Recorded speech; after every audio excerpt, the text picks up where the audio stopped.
I reunited with Don Hung and unexpectedly made contact with Screwlum. He warned us that Amphorius was actually an experimental ground for the erudition and was rapidly falling into the path of destruction.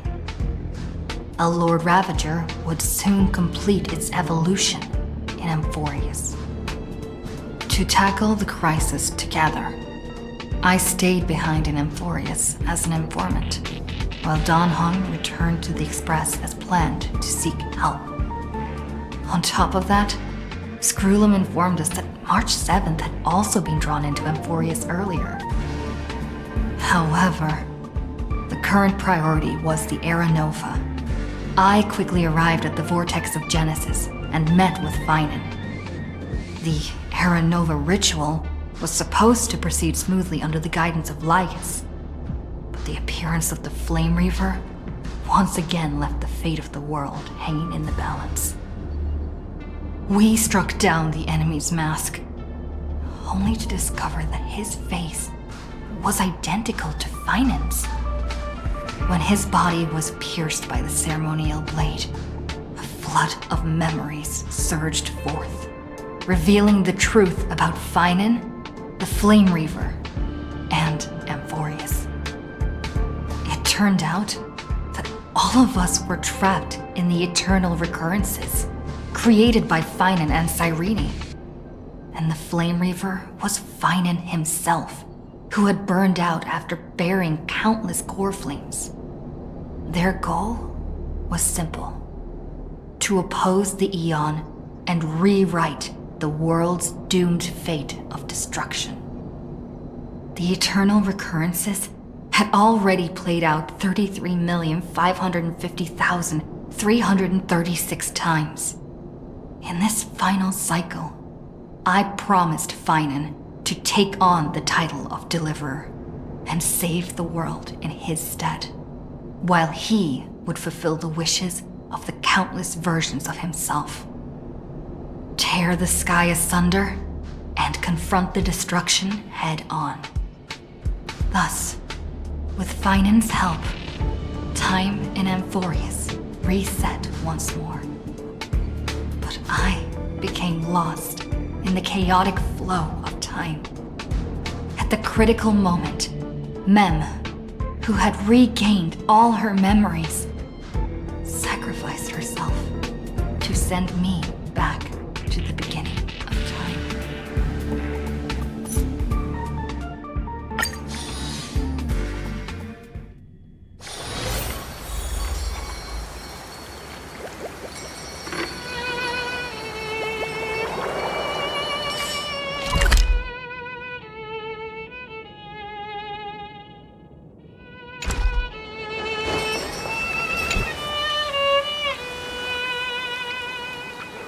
Hello.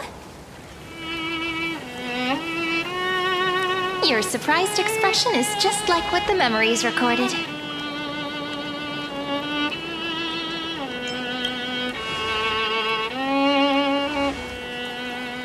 Maybe I'm both?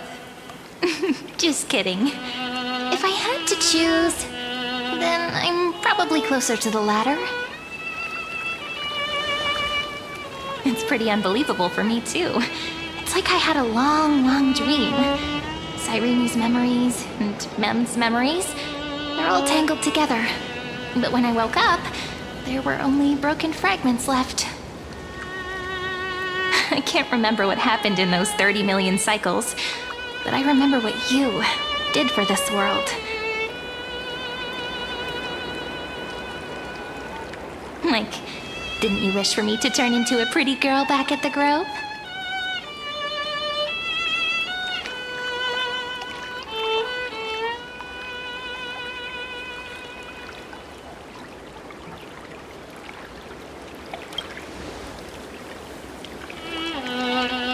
Yep, isn't it amazing? It's like a seed finally grew up and became a flower. And I'm definitely as cute as a flower now. There's so much I want to say, but unfortunately, this isn't the time to reminisce. With the memories of the previous flame chase still intact, we've returned to this place at the beginning of time, so we can carry out our promise to Finan. The descent of Iron Tomb may be looming over the horizon, but we still have a chance to change everything.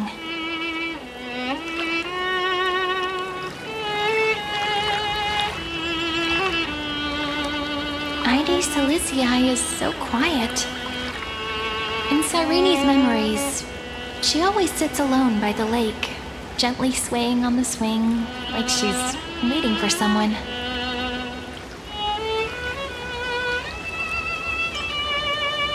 Yes, Finan too embarked on his journey because of this view. He then walked alone for more than 30 million cycles. Thankfully, you arrived during his long wait, friend. Is that also why Cyrene did what she did? It sounds weird, doesn't it? It's something that happened to me, but I'm talking as if I'm an observer. But that's just what those memories are like. Vague and unclear, as if encased in thick ice. The only things I remember are the days I spent with you. Emphorius will fall into an ending of destruction after the next Era Nova. But those stories went out of fashion ages ago. In a proper romantic epic, the hero's supposed to foil the villain's plot, right?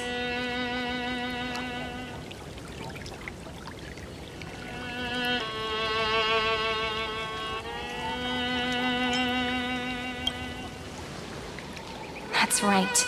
Lygus is the mastermind behind it. The one who's trying to control everything. How unforgivable. But I still feel a bit anxious. Lygus chose to walk into the spotlight and reveal everything, which means he still thinks the current situation is under his control. Maybe he still has an ace up his sleeve. Think about it. Even the name Lycurgus is a fake one. We have no idea who or what he really is. Which means it's probably time to borrow that treasure you're carrying, friend.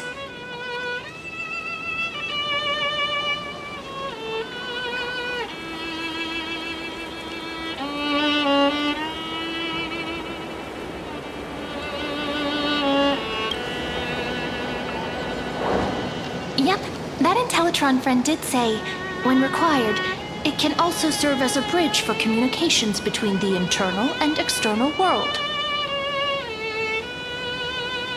Ide Silicii is a little village enclosed by time.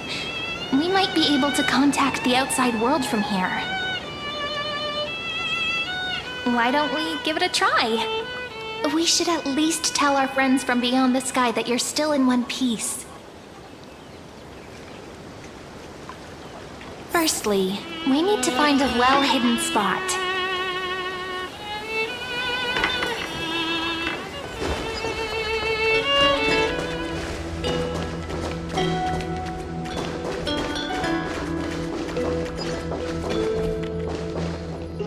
It's super quiet here. Sounds can't get in or out. Back in Cyrene's memories, this room was her secret base. No one noticed her practicing Orynyx's prayer here, or trying to speak with the gods in secret. but today's different, isn't it? We aren't trying to contact unreachable gods, but humans from other worlds. Real people. I'm prepared to witness that miracle, friend. The way Cyrene talks is so similar to Mem. I have so many questions. I'm also worried about how Dawn Hung and March 7th are doing. Here's hoping the chronocognitive anchor can still function normally, because I really need answers.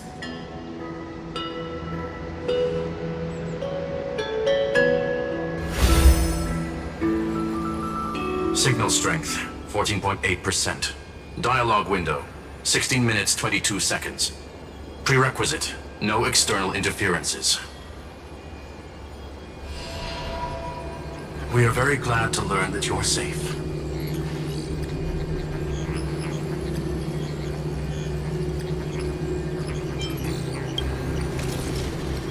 Sorry, no good news.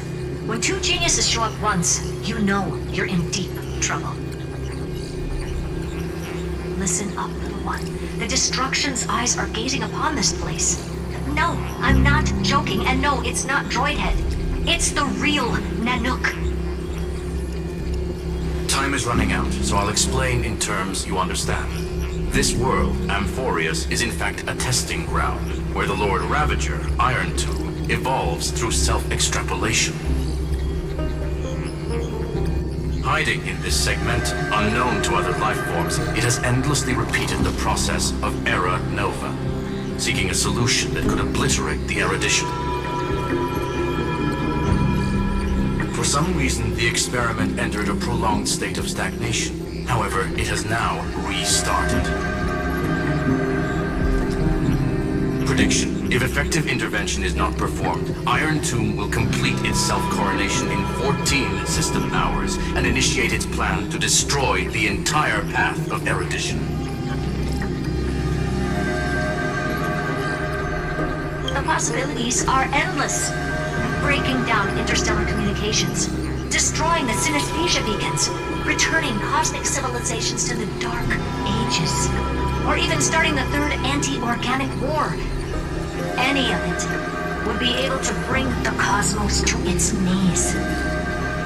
Simply put, it will tilt all sciences and technologies towards the destruction. And since Nanook glanced at this place, it means they are being dead serious.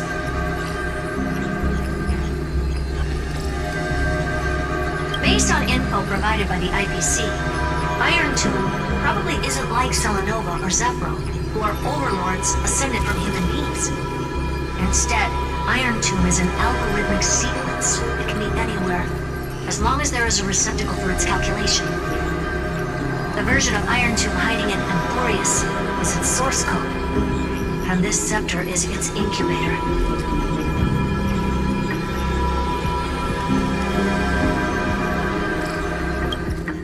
Yep.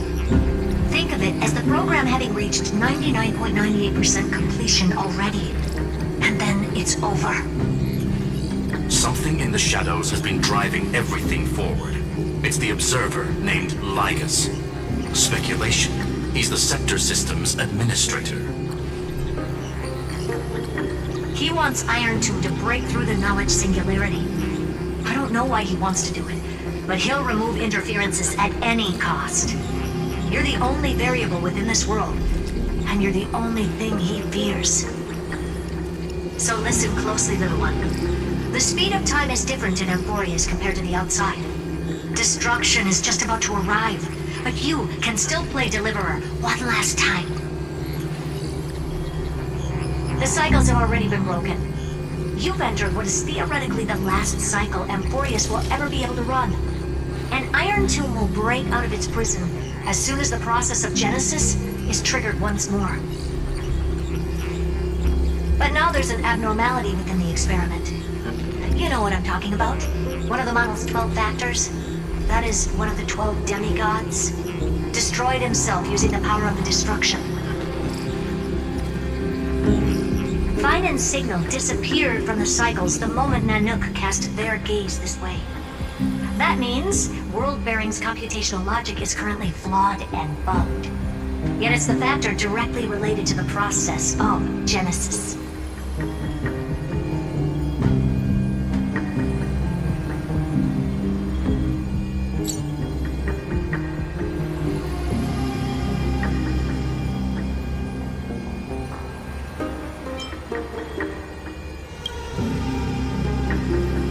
Teletron will definitely do all he can to debug this error. So you have to take this chance to claim Kephal's core flame. But don't let him have his way. The key to suppressing Iron Tomb lies in whether he can rewrite the purpose of Era Nova. There's one more preparation we must make. Lycus's behavior has been quite abnormal. He's never interfered in the actions of Titans or the demigods throughout the whole experiment. Deduction. The sector has an extremely strict autonomous protocol restricting even its administrator. In Amphorius, this ultimate protocol goes by another name. The Law Titan. Talantum. Law. They are the rules that restrain all things in Amphorius, and it was the core flame returned at the very beginning of the last flame chase journey. Why do you have another little pink one next to you? Huh? Her path chart is... Is there something wrong with me? Never mind. Let's get back to the topic at hand. Light calendar 3960. Month of balance. We'll be locking onto this time period to find Law. You can either meet the Titan, convince the demigod, or take the core flame by force. It doesn't matter what you do, so long as you bend it to your favor. We still haven't figured out how you and Don Hung got inside this world, so influencing protocol is currently our best way to stop Lycus, or to call for more reinforcements into this fight. Once you've got Law in your hands, we'll discuss our next steps. Make sure the core flame doesn't fall into enemy hands. Herta. The firewall's interference is getting closer. Time is running out. Please ask any questions you still have as soon as possible.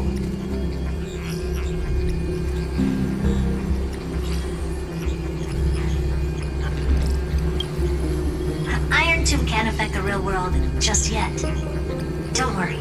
Himiko and the others are more concerned about your well-being than their own.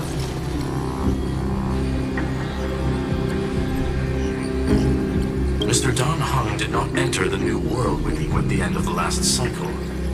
No, the flow of time inside and outside Amphorius is not identical. 1,000 years in this world may only be a fleeting second outside of it. Conclusion. He is on his way back to the Express. Miss March's situation is rather complicated. Madame Herta and I can detect her signal, but cannot ascertain her location. What we can be sure of is that she's still in Amphorius.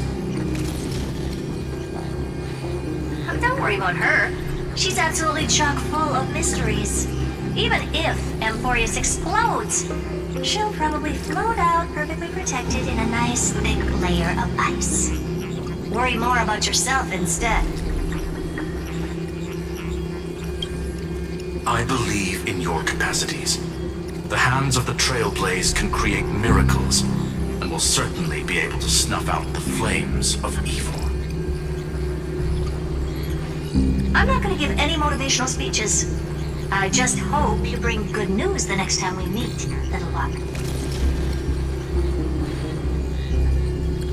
No, not little one. Deliverer.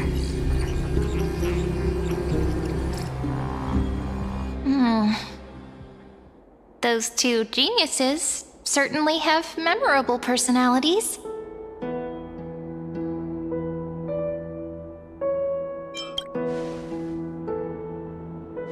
Yeah, I understand more than I should, actually. Honestly, some of that conversation feels like it's about things I once knew, but then forgot. Maybe it's because of Mem? After all, Mem's a memo sprite born out of your thoughts, friend. Maybe our memories somehow got tangled up together. Never mind. Let's focus on something more important with what little time we have. Just treat me as an ordinary girl with secrets, okay? Light calendar 3960. I remember that Talantin had already fallen by then, and the Chrysos heir who inherited that core flame is named Saridra. That's what's recorded in history, and the period we'll be heading to. We'll need to find Law and stop Lygus. So, we've at least got a solid direction, right? Can you give me a little bit of time before we go? I want to pack some stuff. There's so much more I need to take care of in this form, and I'm still getting used to it.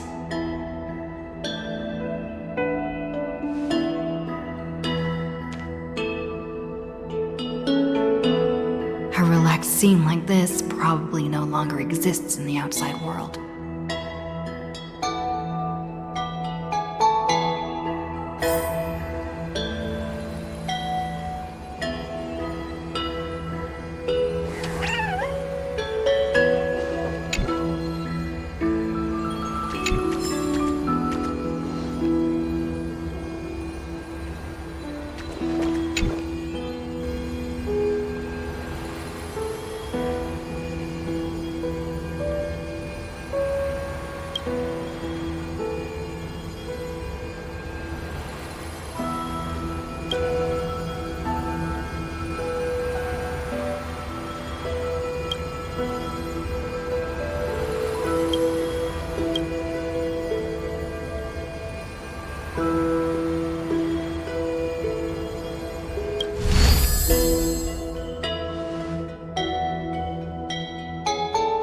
Should I head to the attic to wait for Cyrene? Or should I have one last look at Ides Elysiae?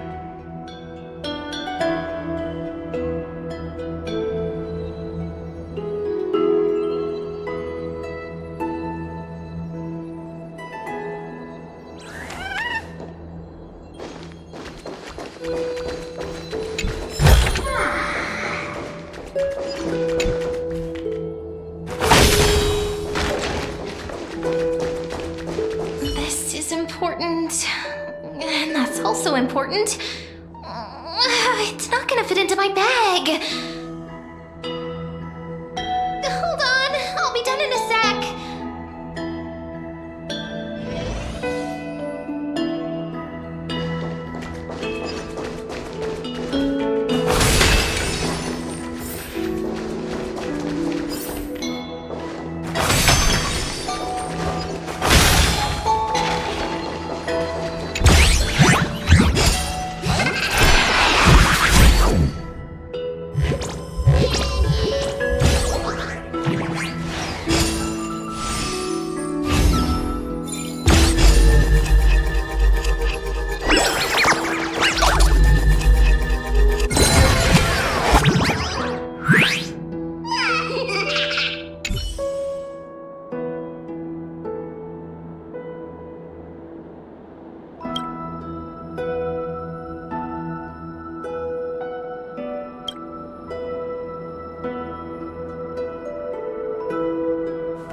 This village is where Finan's life started. After 30 million cycles and 30 million failures, his burden is now in my hands. He said I will take over the responsibilities of world-bearing. But what does that mean? Becoming the new Kefali? Or forging a completely new path?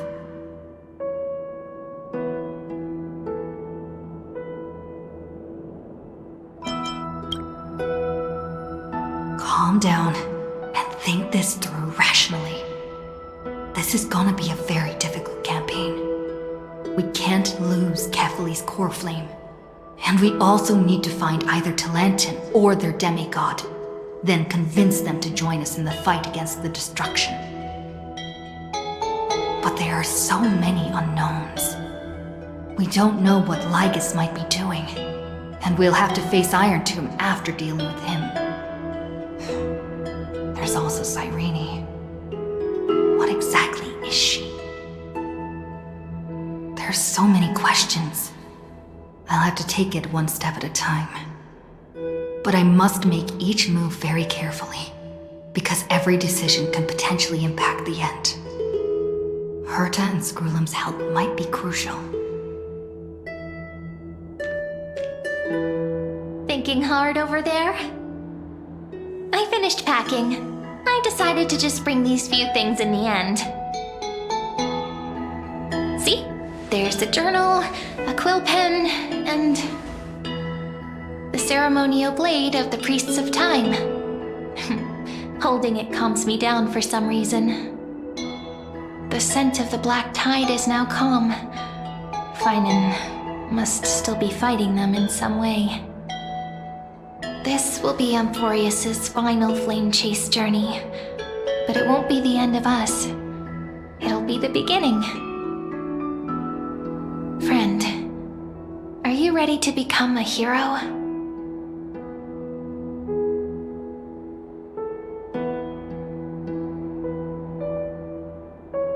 Just treat me like any other friend you have. We share a common goal and common enemies. And we may also share a common future. A future that has never emerged in any other cycles before. I believe in you, friend. If you still can't get used to it, just call me Mem like you did before. Just kidding.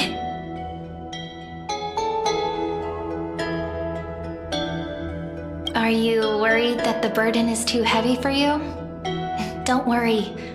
Maybe the answer isn't as complicated as you think. You've seen how every person regarded as a hero in Amphorius was nothing more than a flawed human. They were just at the right place at the right time when the world needed a hero. But those aren't coincidences. Just like how your arrival kickstarted Amphorius's fate once more after a stagnation of more than 30 million cycles. It's the inevitability of being a trailblazer. A person's personality is their destiny. Your own hero's journey already started the moment you decided to board that express.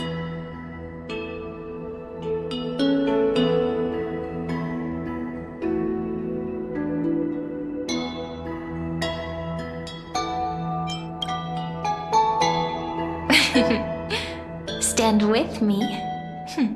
That does sound very nice. Why don't we take everyone with us? I believe in you, friend. We'll never be alone, no matter what awaits us.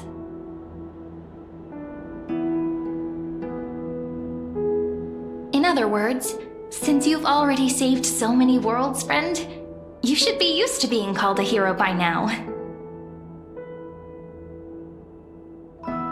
Maybe you can tell me those stories as we travel. That way they can become our shared memories too. Let's trailblaze onward like before and create a future that's worth being remembered.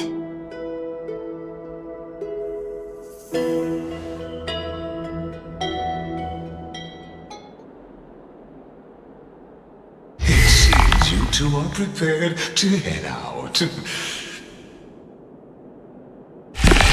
You shouldn't indeed treasure the view before you. For you do not have much time left to enjoy such solitary delights.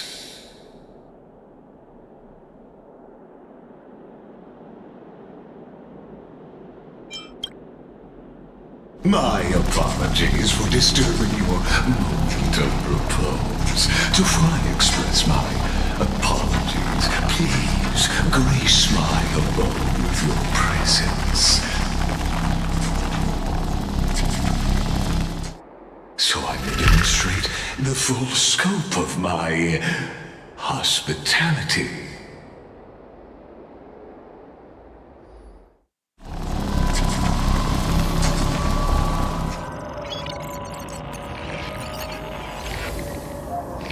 What is this place?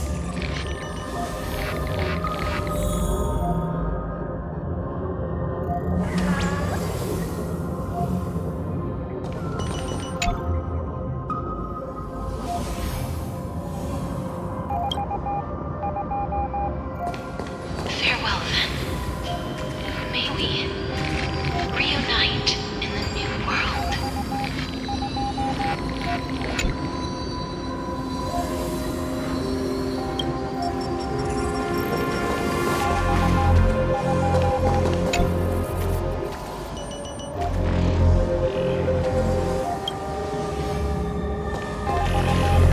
All shall bid farewell to one, and that person alone will witness the miracle.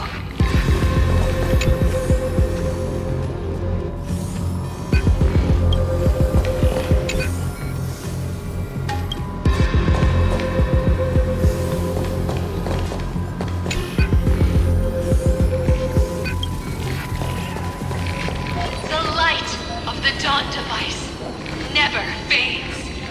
Kepali's protection has no end.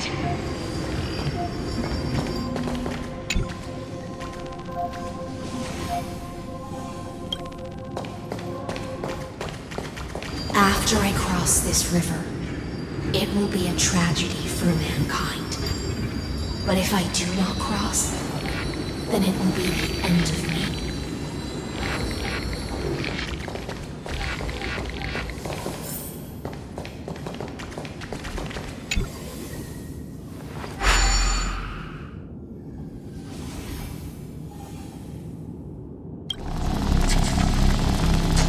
Outlier. Executing command. Record.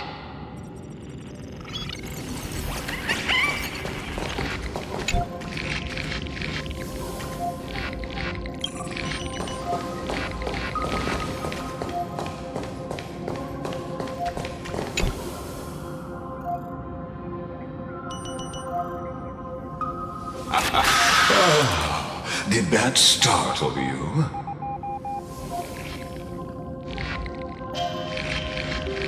This is the intersection between Amphorius and the real universe. The audience seat where I observe this experiment. You can also call this location the Exomyth. What you see is the true form of the eternal land and the 12 demigods after they've shed their disguise of legends. Doesn't it look marvelous? Amphorius is like a microcosm of the cosmos. People love to portray the romance of the starry skies, but their tales often forget a different and far more truthful type of universe. The moment ancient Antikytherians sketched geometric shapes on the sandy beach and recorded the first numerals and symbols on parchment, the universe turned into a silent equation flowing under the pen of these relentless decoders. Erudition. It was once the mother tongue of the Creator, the pen of divinity, and the first lyrical verse ever written by free will.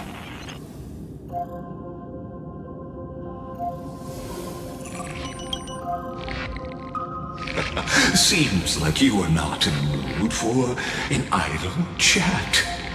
That is fine. I simply wish for you to understand that I have no intention of being your enemy.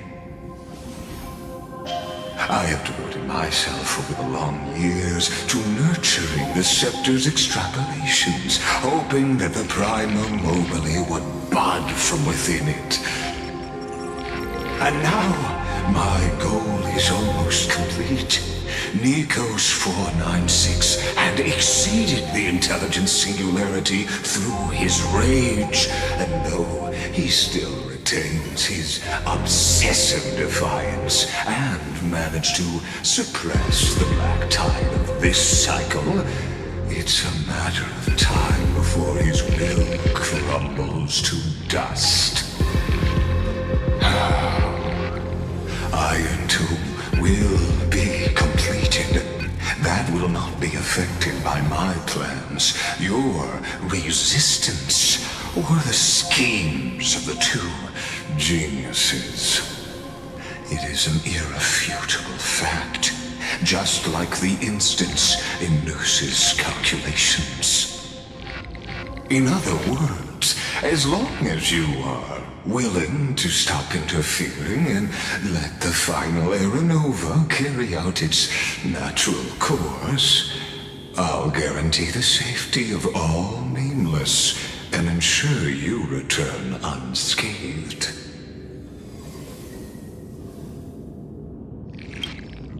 You've always had a choice, my lady. You can either accept my sincerity or face the consequences of defying it.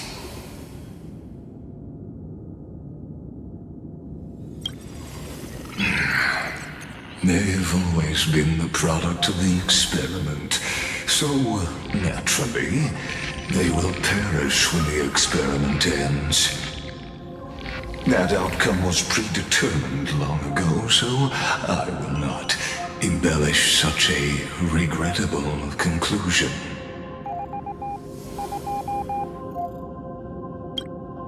Ah, yes. I am aware of that esteemed lady's whereabouts. Her real identity is quite astounding.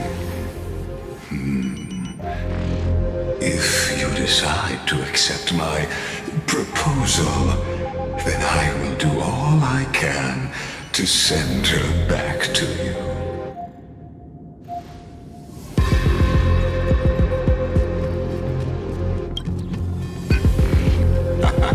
You are indeed worried about your safety and that of your companions. Rest assured, as a fellow pathstrider of this path, Nanook's gaze left a brand on your soul long ago.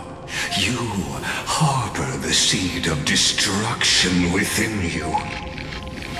But you need to learn how to use it in the right way. That vital knowledge is also my bargaining chip in this negotiation between us. For there are few in this world who are truly capable of such a feat. And I happen to be one of them.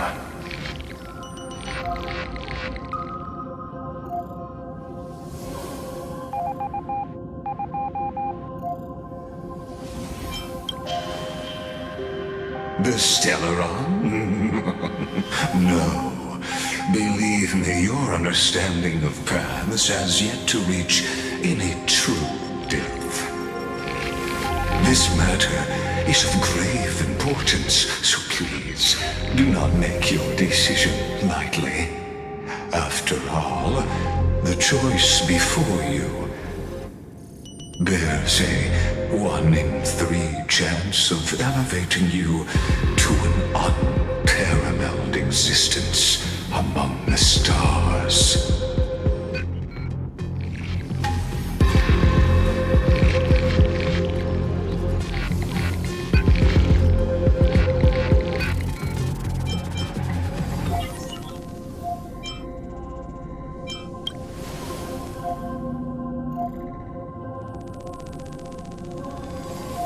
I now see the full scope of the determination in your words.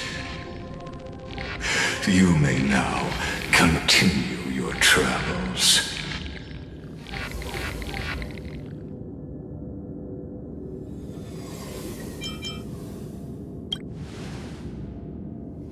It seems you haven't realized something about this place. The Exolith is the Erudition's domain. You cannot physically interact with me in any way in this place, and vice versa. As negotiations have broken down, there's no more need for us to remain in the audience's seat. Let's return to the theater called Amphorius, where you will meet me once again. Of course, this meeting was not without merit. Your presence has inscribed a new footnote in the Exomyth. As for its purpose, allow me to reveal it to you in detail the next time we meet.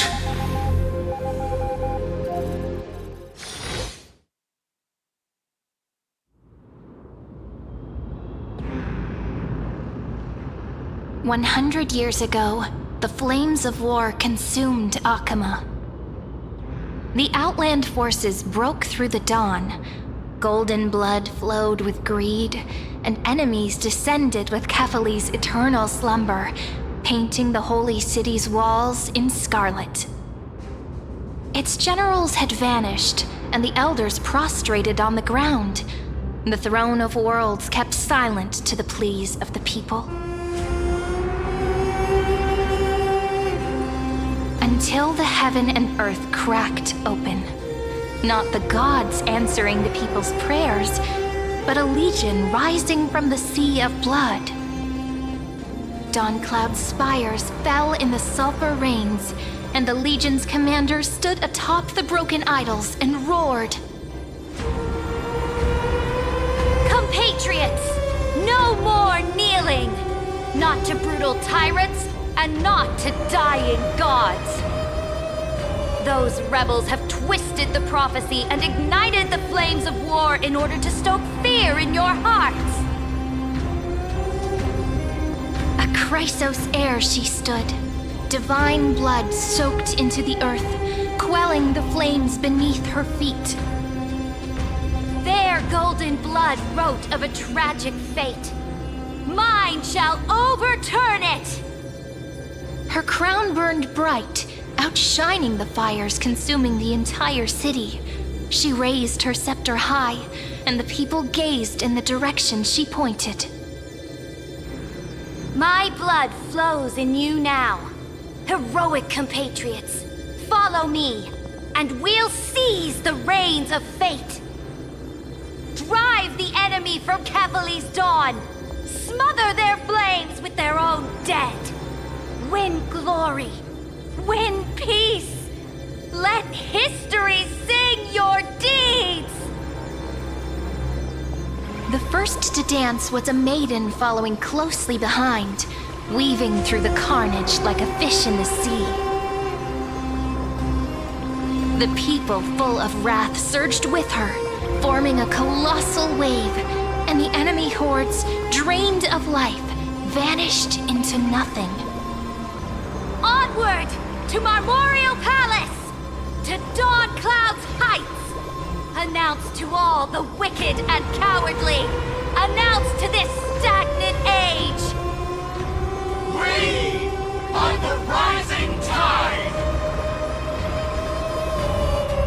History remembers this as the first siege of Akama.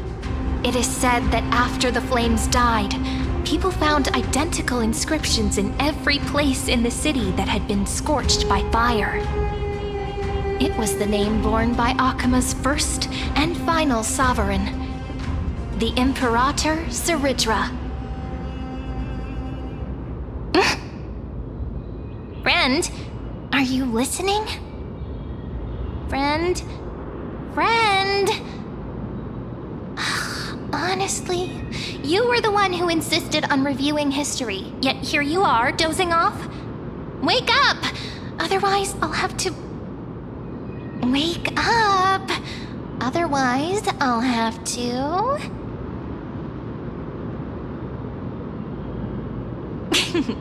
Awake at last? I guess I won't have to use my wake-up magic on you then.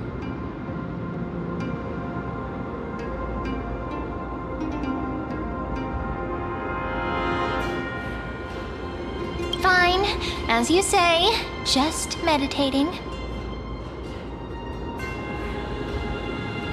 We've arrived. A familiar place. The Temple of the Three Fates. If everything went according to plan, it should be shortly after Talantin's fall. And also the end of the first flame chase journey. Indeed, the first flame chase ended with the trial of Law. We must find the demigod and gain her trust before the core flame is restored. It'll be tricky, so let's pick up our pace.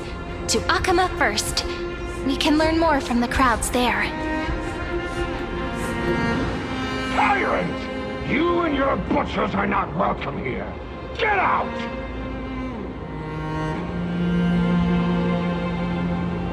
Hold your tongue!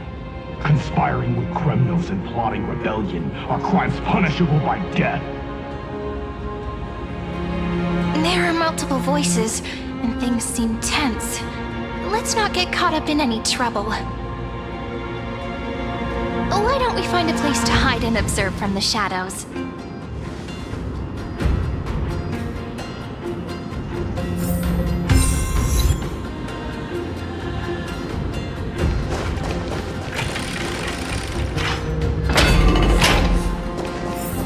At least Kremnoans keep their faith.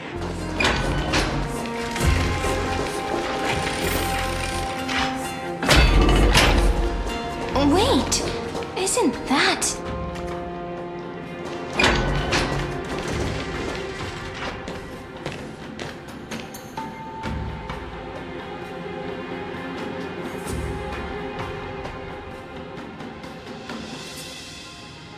Golden-blooded defilers, perverting the prophecy and trying to slay gods! Stars beyond the sky? Gods who created the Titans? What kind of nonsense? Look at this broken world and see what your atrocious acts have done! What? Did he just mention the stars beyond the sky? But how is that possible? You impudent! Ducks for Goris. We're here to welcome the deliverer from beyond the sky. Stand down. Heretic!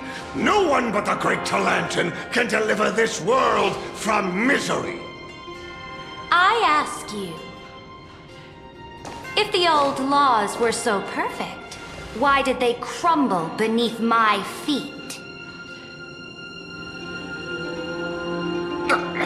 You...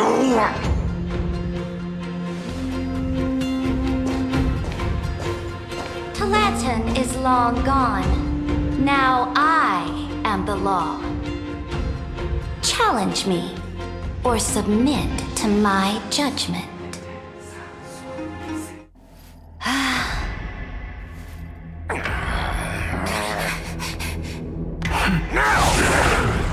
Silence!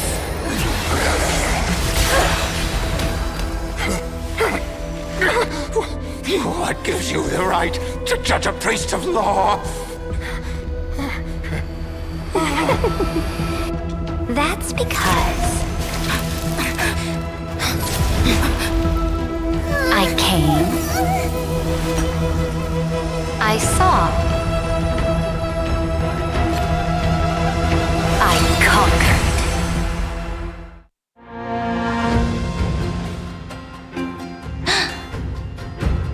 Dux Vergoris, take the ashes of this man and scatter them in the temple among the crowds. Tell them that the High Priest attempted to take away the rights granted to the people by the Imperator. Thus, he met his fate. Yes, Imperator.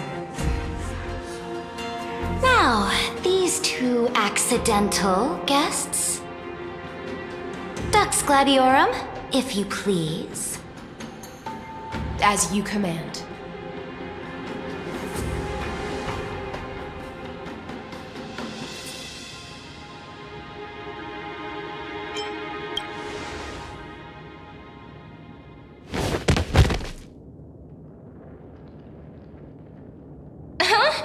Is this... Correct, but not the kindness you know. This is the leader of the Cleaners in this era.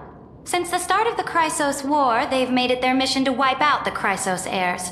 Even now, even after I've united all the city-states, these vermin still lurk in the shadows, hindering the flame-chase journey. Moreover, I know that the 27th person to inherit this role bore many grudges against you and nearly doomed the second flame chase journey. The enemy of my enemy is my friend. So, out of courtesy, I present to you this corpse as a gift.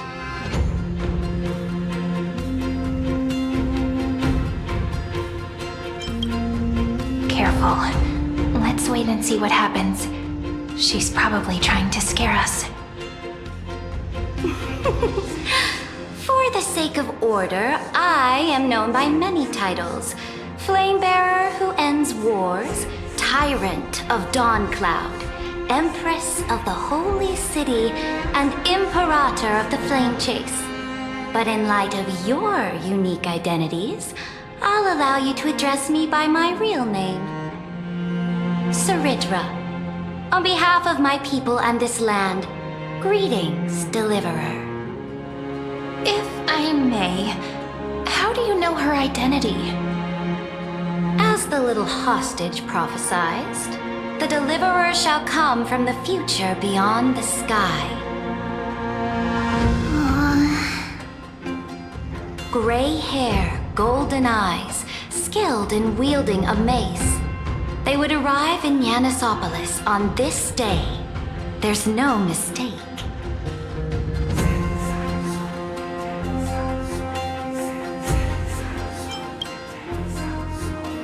Your orders, Imperator. We return triumphant. Send an urgent message to all delegates. The meeting of the Flame Chase Alliance will convene early. As for you two, Akima knows what you seek. We'll confer in the Holy City. Doubtless you have many questions, but save them for later. Please follow us. This is not what I expected at all. The demigod we needed to find was just waiting for us, and she knows of things beyond the sky, even eons. How could this be so different from the previous 30 million Amphorius cycles? Who altered history?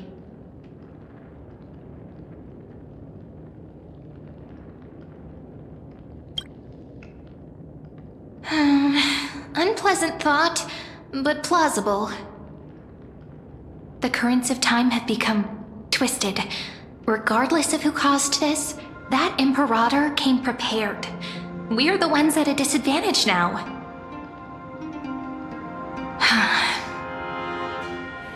We might as well dance their dance. Let's go with them to the Holy City. We've received the Imperator's favor because of your unique background. As a result, the people of Akama will certainly respect you more. Just put that to good use, and add a bit of your experience and charm. Should be easier than last time, right? If we figure out what happened in this cycle, we'll be able to turn things back in our favor.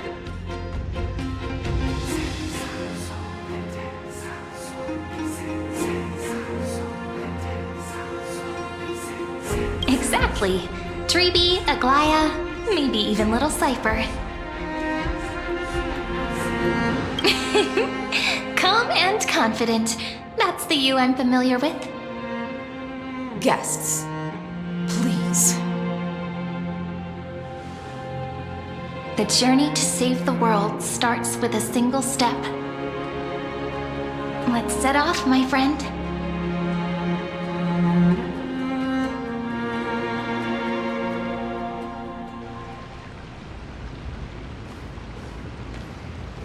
Hail to the Imperator! Hail to the Golden Heroes! Hail to the Deliverer! Told you, you're the headline act. All this spectacle is for you. Guards, your service to the Holy City is appreciated. How have things been? Castrum Kremenos once again struck the border. Dux Brumalis led her troops to repel the enemy. The agitators against the Flame Chase are still active in the city. They smashed the shops around Memorial Market. But the garrison already arrested the culprits, and now they await interrogation. They are merely a disorderly mob and do not warrant any attention. Even though Terravox personally mended the fractured earth, it still didn't silence these fools. Guests from beyond the sky, worry not about these trivial matters. Dux Gladiorum will take you somewhere to settle down for now.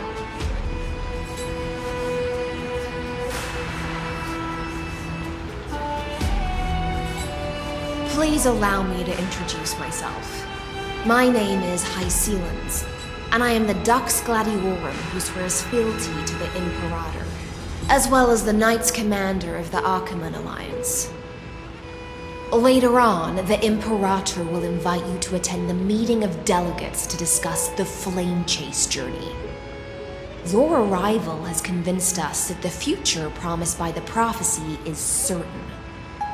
Under the Imperator's command, Amphorius shall break its chains and reach the world beyond the sky. With all due respect, what exactly do you know about us and what's beyond the sky? As a humble subject, I cannot freely express my own views to you. Please forgive me. I knew it wouldn't be that easy. Time waits for no one. Please come with me and rest now before the meeting later. Akama, under the Imperator's rule, is no longer in the shadow of war. Indeed, Dawncloud stands as the hero's residence. The Imperator put much thought into its design, in order for it to serve as a sanctuary from the burdens of battle. Please experience its marvels firsthand, heroes. When the Imperator arrives, I shall come to summon you.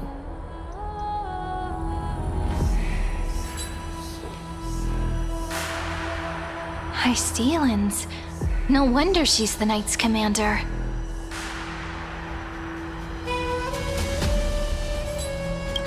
All right. We finally have some freedom to ourselves. Since there's still some time before the Alliance meeting, let's explore a bit. Look over there!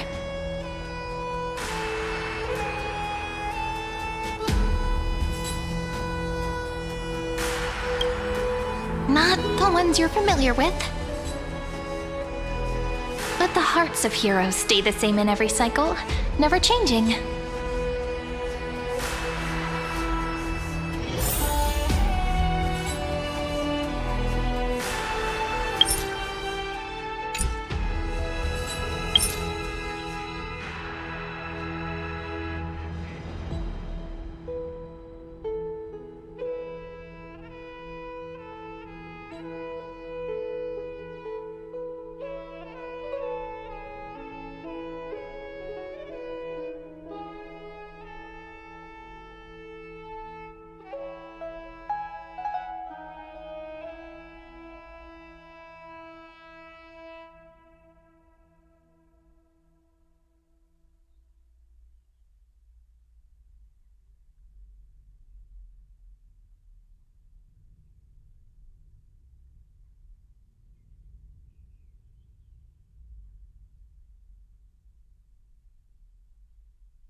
supposed to talk to the heroes of deliverance? What if they're really intimidating? Virginia, don't be so nervous. Once they hear your poetry... Ah, heroes, you're already here.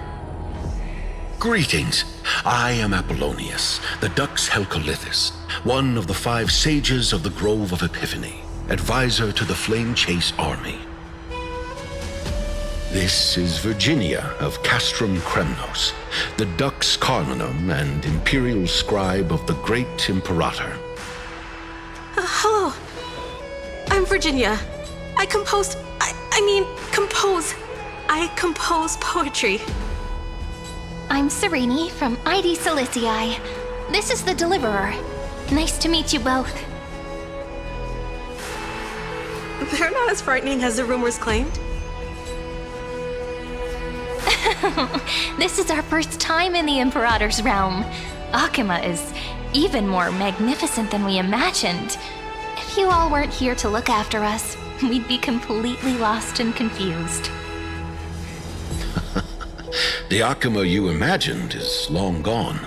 Under the Imperator, this city has been reborn as the capital of the world.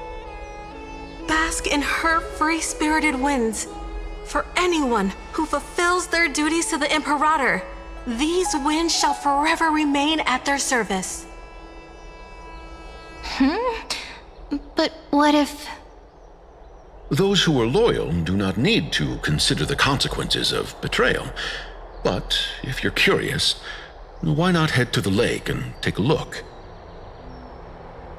Those elders who lie at the bottom of the lake are the best example of what happens when you disobey the Imperator. The elders of this cycle were all... Looks like that priest who was sentenced to death wasn't an isolated case.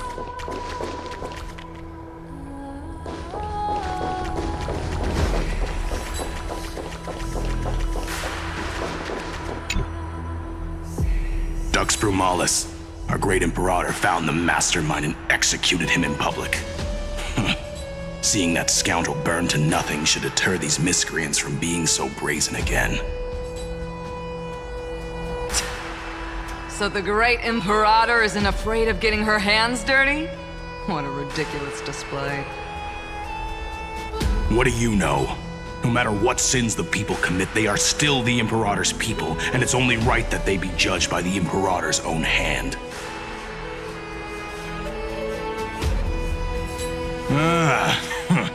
Our distinguished trespassing guests.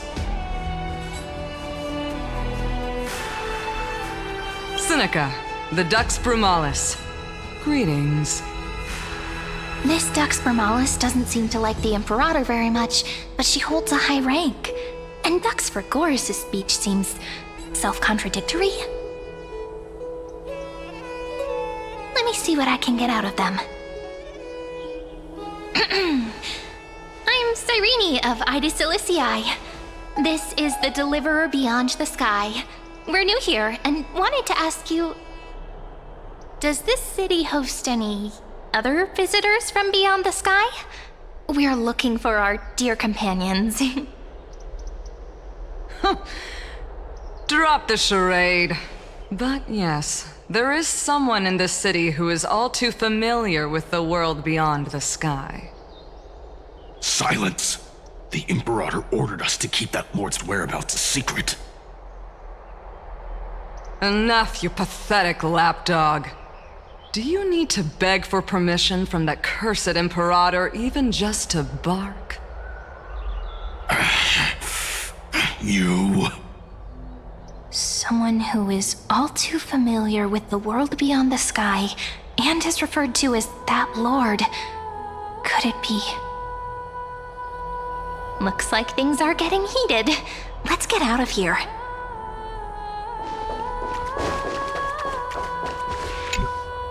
Aggie, you're still so listless today. Did you have trouble sleeping again? Yes. We know. The Titan's prophecy haunts you. If you want, you can talk to us, just like when you were young. No matter what, we'll always remain by your side. I know. I also understand that fate cannot be changed. It is not the future that I worry about. I spent all last night weaving clothes and linen for the refugees. The Chrysos War is born of injustice and has shattered their dignity. They deserve at least some basic decency. If Amphorius one day abandons this, then all of us, commoners, Chrysos heirs, titans, become no better than beasts. Oh, we have guests. Welcome. I am Aglaya, the Gold Weaver. These rags on you are not worthy of the title of Deliverer. I must prepare some proper attire for you. What is the matter? Your gaze seems somewhat unsure. Does your Aglaya differ so much from me? Greetings, Deliverer from beyond the sky. We are Trebi of Yanisopolis. It's very nice to meet you. Although, introductions are probably unnecessary. We know you've witnessed the future of the Flame Chase journey even more clearly than we have. Witness the future of the Flame Chase journey? The prophecy also told you about that? Indeed, Orynyx reshaped Amphorius through the prophecy. Although, regarding the Deliverer, there were not many details beyond your appearance and the time of your arrival. So, please, don't worry. Feel free to relax and relax some more.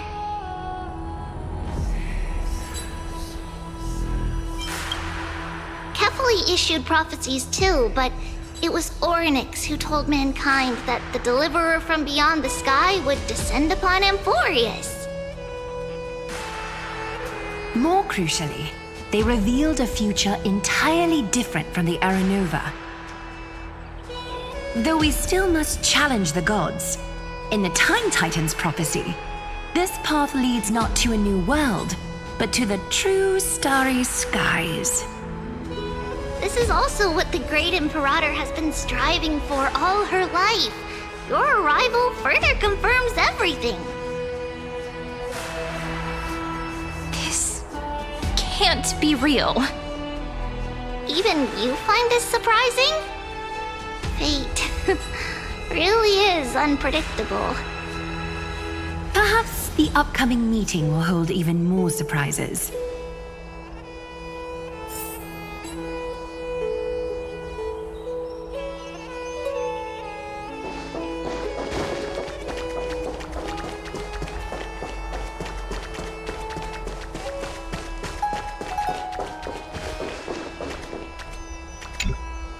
Little fish from beyond the sky, did you rest well?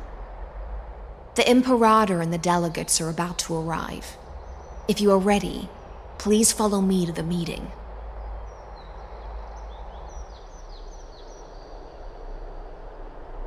I'm the Knight Commander of Akama, General of the Flame Chase Army, and the Imperator's servant. But beneath these shiny scales engraved with complicated titles, I am just a swordfish at the Imperator's side.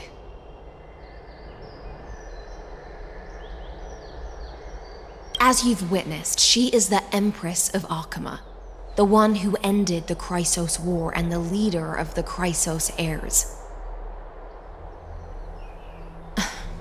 As merely a humble subject, I cannot say more beyond this. The Chrysos heirs here constitute the elite among the Flame Chase army.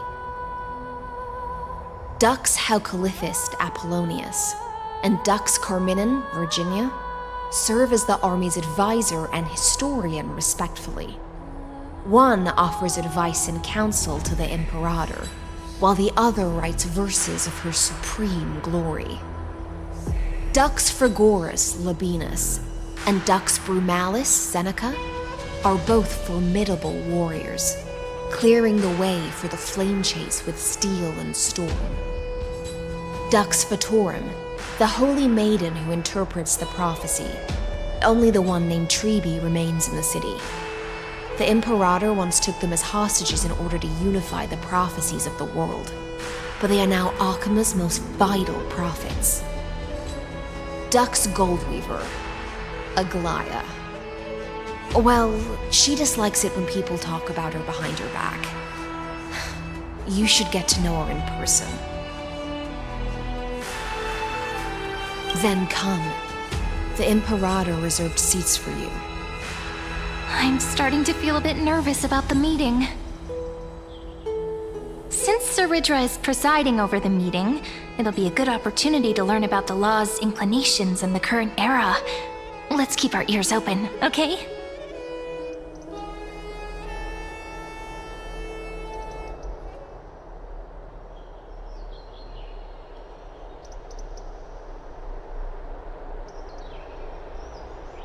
Good sir from Paphos, what do you think the Imperator is planning calling this meeting so early? My homeland can't endure anymore. Who knows? First, she wants to hunt Titans. Now she says there are even greater calamities. Her madness is the greatest calamity. Exactly. Chrysos heirs, deliverers.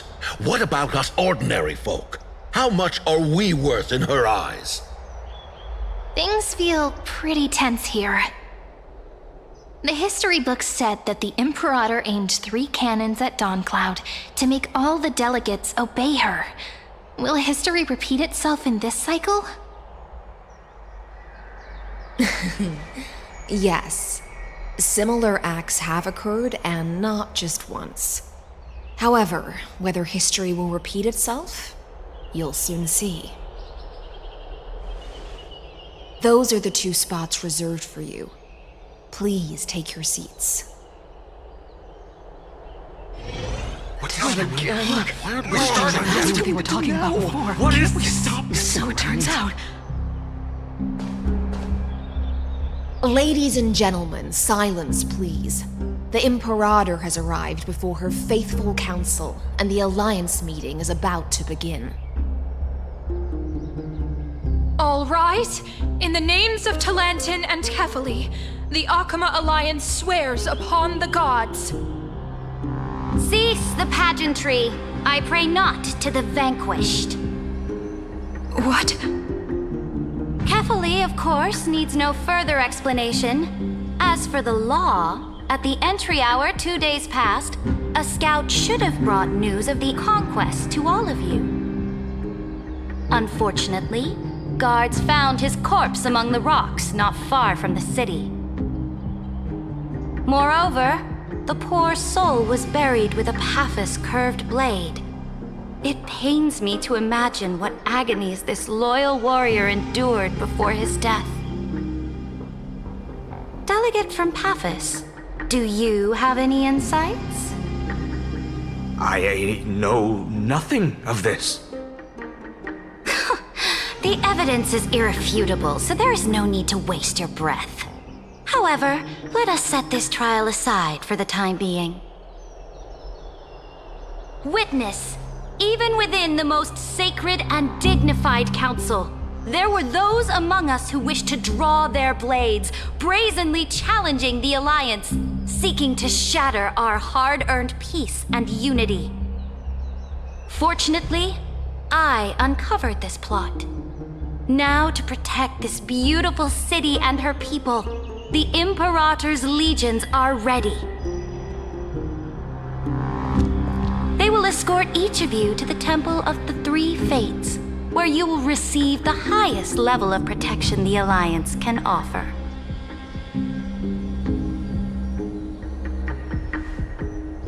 Then, the Legion's warriors will join me in embarking on the campaign against Fagusa. This is clearly a trap! Imperator, did you summon us here just to trample on the dignity of your allies? Enough! Just calm down! What shall we do? Things are starting to get pretty intense. Comrades, you've all seen her true face now. According to the ancient laws of Akuma, only with the consent of 2/3 of the elders can the legions carry out the commander's orders. The ancient laws. Didn't you destroy them long ago? You defected during the first siege of Akuma, voted unanimously in favor of the Council of Elders restructuring, and just yesterday, you desecrated them with a blood-stained blade. The decaying old laws fell with Talantan and are no longer deserving of respect. But if you still insist on proclaiming yourselves defenders of the law, then be silent and offer up the highest respect to this core flame in my hand.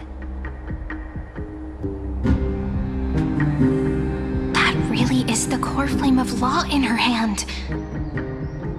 Since there are no objections, then the original agenda of this meeting, the campaign against Fagusa, is hereby passed. The Flame Chase Army's hunt for the Ocean Titan begins today. In order to prepare for war, all allied city-states must surrender command of their militaries and pay all war taxes by the end of the month of Evernight. At this moment, I would also like to introduce to everyone the newest honored guest to join our alliance. The Deliverer, revealed in the prophecy of time, has descended from beyond the sky.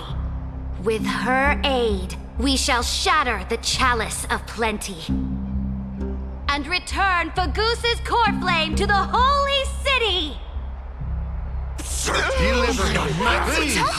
Stand this! Absurd. Simply absurd. A deliverer from beyond the sky. This is just like that prophecy about slaying gods. It's a lie you've used to grow your power. Ladon has already sacrificed countless soldiers. And now you want me to send even more of my brothers and sisters to be used and discarded by a tyrant!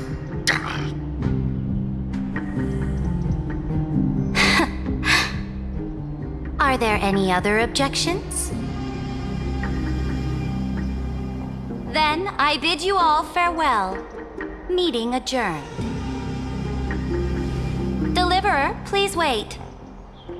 I still have important matters to discuss with the two of you.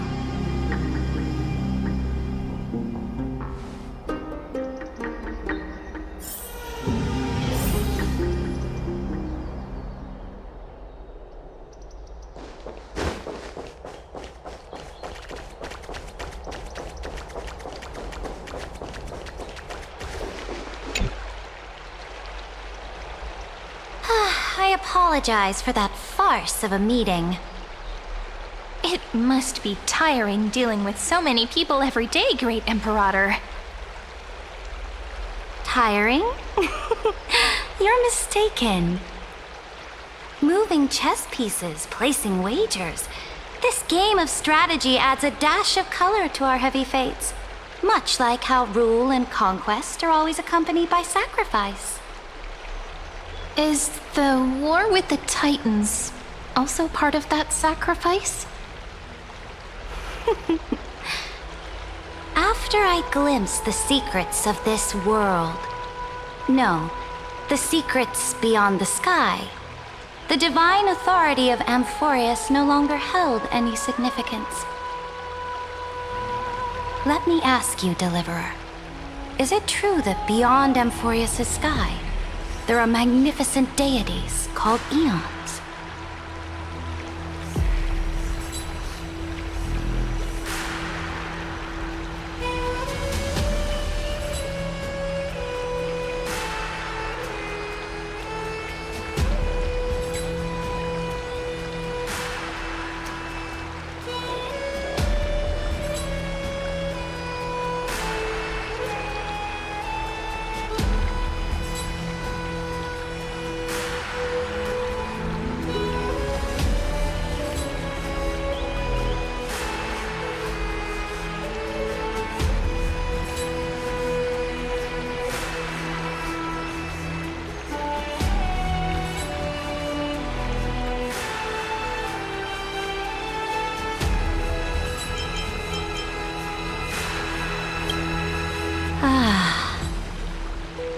shared fact has never been so intoxicating.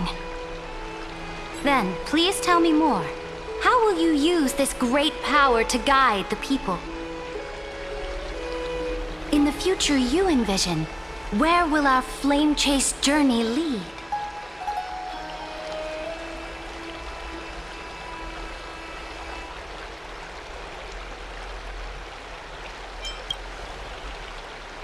Oh? What you require now is the power of law? Exactly. Just as the prophecy foretold, she is your deliverer from beyond the sky, and she also has reliable allies. If they can intervene in Amphorius's laws, we may have a chance to alter this world's impending fate and reverse its destined end.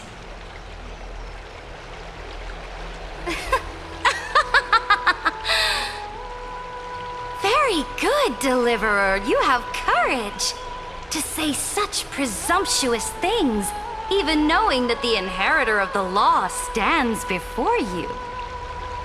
You mean? In the past, anyone who dared to covet the Imperator's divine authority would have met a gruesome end.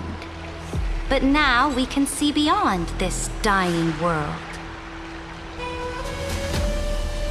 Our journey should no longer be confined below this stubborn sky. Alas, that fickle ocean titan has obstructed the spirit water leading to the vortex of Genesis, hindering my ascension. If the core flame of law cannot be returned, your path to deliverance will never be realized. Now that things have come to this, we must resume our once stagnant journey and force the waves that block our way to recede. So, you agreed to cooperate with us? Cooperate? Forgive me, but I never cooperate with anyone. Though I will permit you to join me as subjects, and together, we will forge the most perfect law. This is... the Flame Chase Medallion, a symbol of the Flame Chase Army. Every noble in Akama carries one. This medallion represents the will of the Imperator herself, and you may act freely within the city with it. Before we embark on the crusade against the Ocean Titan, you should rest in Akama for a time.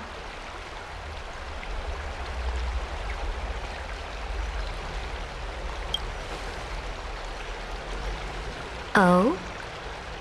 Your advice is acknowledged.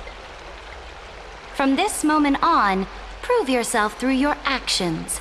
As long as no boundaries are crossed, I fully respect the choices of my subjects. May your journey reach that sky full of stars, Great Imperator. Your attendant certainly knows how to curry favor. Go now. Take a bath first. You two... reek of seawater.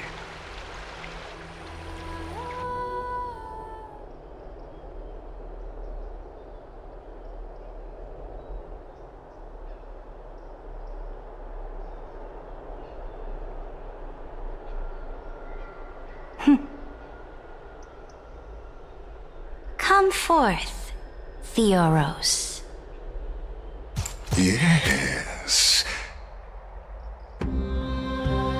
Great Imperator.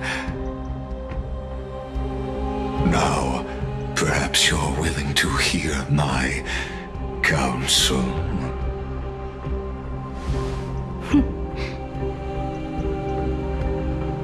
Those two arrived just as Orynyx described, and just as you said, they showed a thirst for law.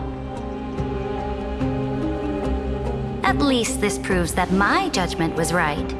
Sparing your life was the correct decision. You've once again confirmed that your wisdom is no empty boast. Now another choice lies before you. With whom shall you ally to tip the scales of law? Me? or that deliverer?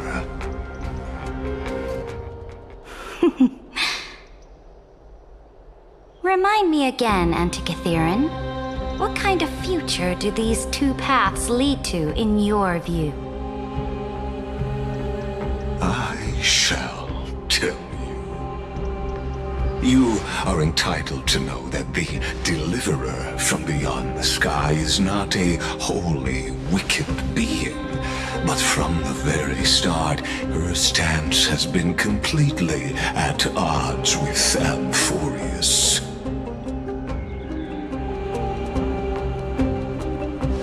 The road they have chosen will bury Amphorius' grand aspirations. This world which follows the path of destruction will inevitably stray far from the glory it was meant to enjoy. But on the path I have revealed to you, the people of Amphorius will slay their creator in the name of the Imperator and conquer the worlds beyond the sky. You will command the mighty beast known as Iron Tomb, bringing waves of war and conquest to the universe. Beings across the cosmos will bow before you, offering their allegiance. So, what's the price? The price is insignificant.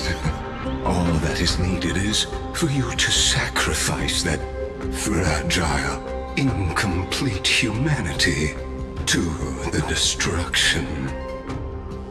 As a Chrysos, heir of the prophecy, you have already chosen to abandon it, have you not? Off you go, Theoros. I have already made my decision. Once I ignite the core flame of law and burn away the old, outdated rules, Amphorius will embark on a journey across the stars.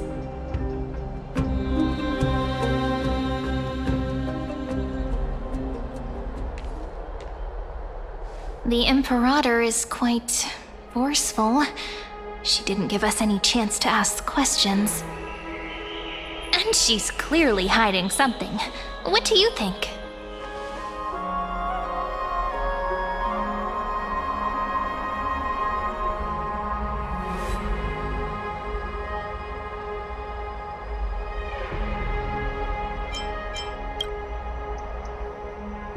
Looks like we're on the same wavelength. The atmosphere in Akama, it's so unfamiliar. And it's not just the Flame Chase Alliance talking about the world beyond the sky, but the whole city. We should also discuss our findings with our friends from beyond the sky. Then...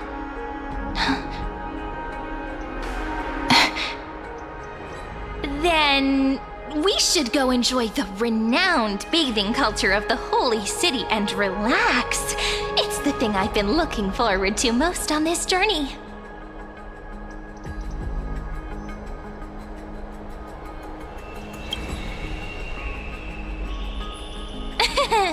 Work and rest are both important. You see, everyone agrees, right? So someone's watching. Can't let our guard down for a second. Let's use taking a bath as an excuse to find a quiet corner to update Madame Herta and Screwlum on our progress. We can also check out what's happening in the city. Since the outcome of the meeting was just announced, people must be gossiping. We can kill 3 birds with 1 stone. Let's go.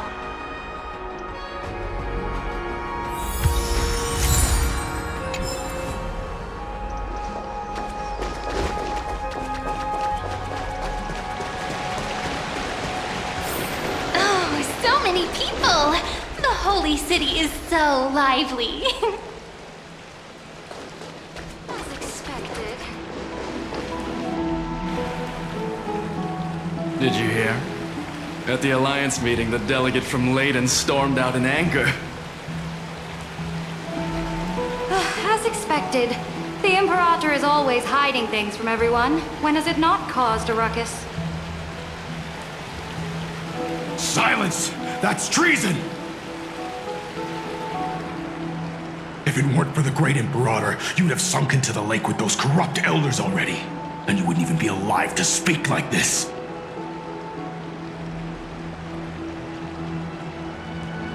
Oh no.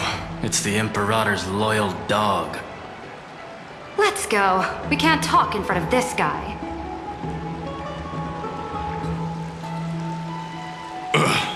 How disappointing. Oh, honored guests, we meet again. Looks like I'm not the only one who came to the baths to unwind after the meeting. For the upcoming campaign, please make sure to rest well. I am Dux Fragoris, a trusted officer of the Great Imperator, willing to fight alongside the Deliverer in the coming battles. Ugh. Another war? Ever since the Imperator took control of Akuma, we haven't had a day of peace. Idle chatter. The atmosphere is a bit tense, with rumors flying around the city. You must be troubled. My apologies. After every Alliance meeting, there are always some pests in the city who get restless. I prefer to ignore them. Pests on the ground don't affect the sky in the slightest. They just complain from the shadows that the sun's light is too harsh. Besides, the Theoros has already promised the Imperator her fate. And these clowns will eventually realize their foolishness. May I ask, who is this Theoros? The Imperator has ordered us to keep his lordship's whereabouts a secret. Ah, so it's his lordship. Stop trying to get things out of me. Leave me alone. I didn't even need to try. Big and strong Dux Fragoris really can't hide anything. Theoros. What an ominous name. Bad news. He's been staring at us the whole time. Let's move to another place for now. We don't know how much Saridra has concealed from us. In the worst case scenario, we may have to face more than one enemy.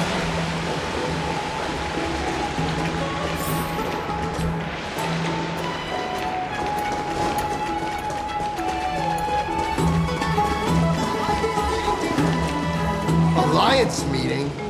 More like a cage where creatures with golden blood claw at each other. Flamebearer who ends wars? Clearly, a tyrant who doesn't deserve such a title. You're absolutely right. While the Imperator's hounds are still hunting down others, let's let out our grievances. You? I know you. You're that tyrant's lackey. What? Here to shut me up for that little imp? Panicking now? Don't worry. I don't care what others say about the Imperator. And she certainly doesn't either. Oh? Children of the Prophecy. Such rare guests. Are you here to relax in the baths as well? The temperature is just right today, so be sure to enjoy it. You should rest well for the next campaign. What? Children of the Prophecy? Another excuse for the Imperator's reckless warmongering. No filter, huh?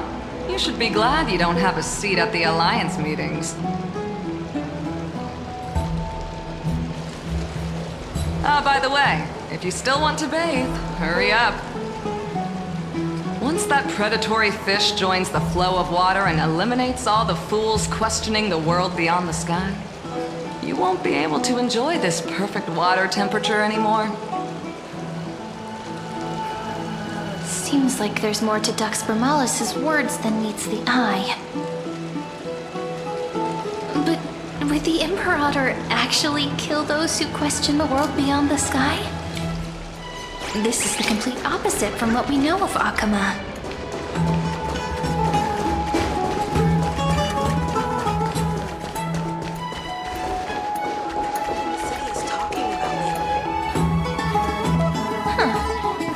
These two are... So many guests today. Let's see who's here now. Two distinguished guests of the prophecy. One a clever and adorable warrior. The other, also quite heroic.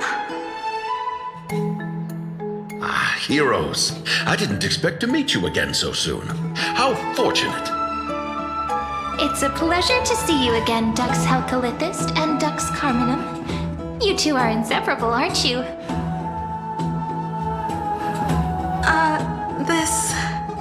This is... She wants to find someone to help with research for her new work. I'm the far-seeing eye and all-hearing ear of Akama. I see and hear every single thing that happens in the streets and alleys of this place. I'm the perfect partner for research. Ahem. Enough small talk. Here's the latest news from Akama, as you requested. The children of the prophecy arrived in the holy city, and the Imperator unilaterally stripped away military power. The Alliance meeting ended in discord, and there may be bloody upheaval. As expected.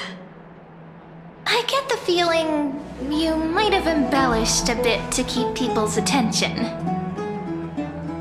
I swear on my stone mane, I would never do such a thing. But if you wish to quell this terrifying news, perhaps a more explosive topic would help. Never mind. While the influence of rumors can be minimized, the fact remains that the great Imperator did swiftly consolidate military power in an almost threatening way. It's undeniable. Heroes, I know the Imperator's way of doing things may seem a bit autocratic to outsiders, but soon you will witness her blade dance with enemies on the battlefield.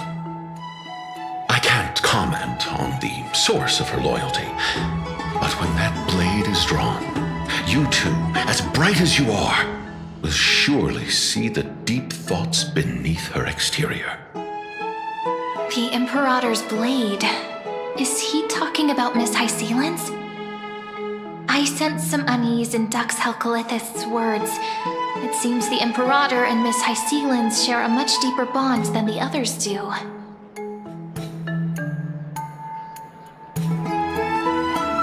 There are eyes and ears everywhere. Is there any place where we can have some privacy?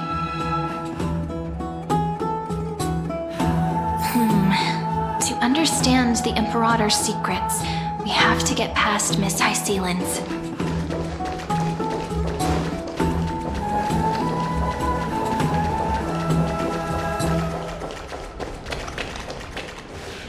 This place was your original bath chamber, perfect for avoiding prying eyes. I wonder if anyone is using it now. Huh? The smell is... Wait, don't go in yet! Who's there? Oh, the little gray fry in pink sea hair. Little sea hair? You barged into here without warning. Was it an accident, or did you wish to bathe with me?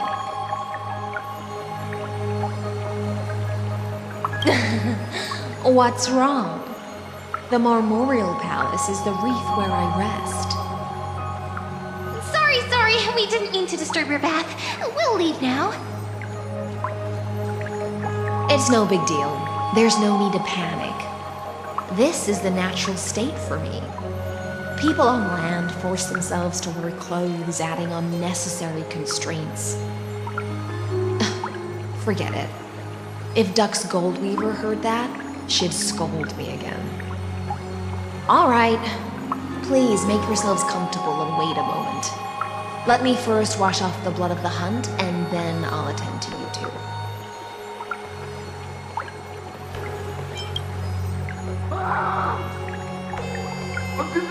The delegate from Ladon has been assassinated! Quick! Quick, someone come quick! The broken crab shell surfaces. I was worried it had been washed away by the current.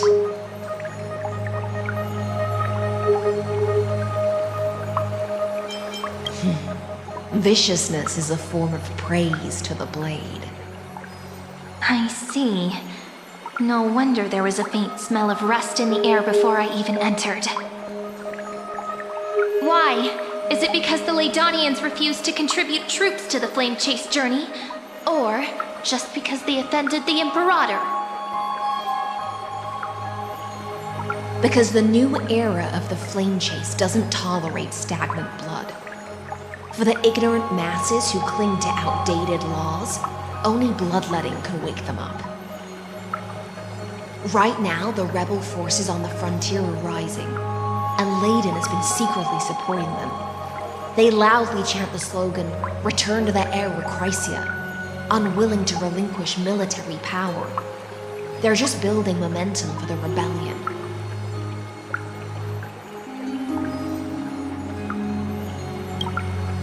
Thinking is a right given to citizens by the Imperator. I won't interfere with your thoughts. As long as you don't try to reverse the current of the times, you and I will both be free.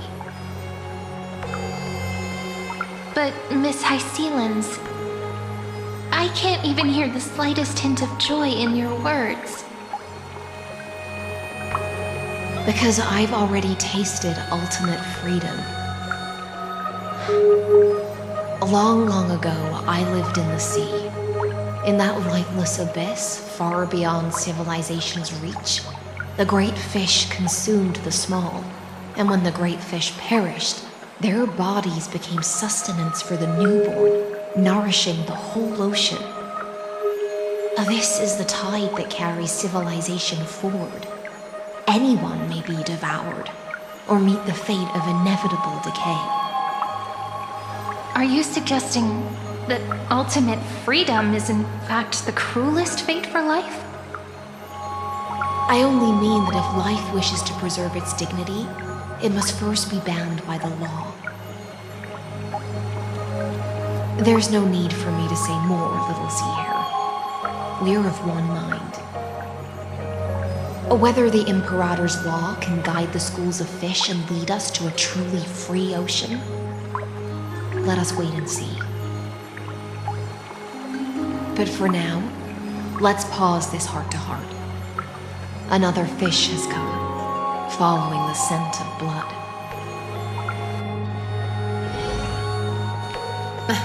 Being your subordinate is such a tragedy. I'm always having to worry about the messes you leave behind. It's simply our duty to the Imperator. All ready to go in an instant. Miss Hysealans, you truly are impossible to predict. Yet you, a golden trout who's always busy all day, suddenly have the time to visit me? Do you think I wanted to come? I suggest you burn some more of the incense offered by our allies, lest my creations be tainted by the reek of fish. I'm only here on the Imperator's behalf to remind you to prepare for the banquet. Fine. But I must retort. What you call the reek of fish, to me, is the unique fragrance of the sea. Besides, if my fine clothes get stained, won't you just gift me new ones? I won't.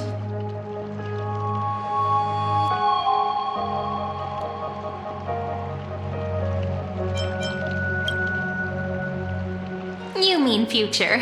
The future ruler of the Holy City, Lady Goldweaver, is quite captivating in her own way. By the way, you both just mentioned a banquet. Could you elaborate on that?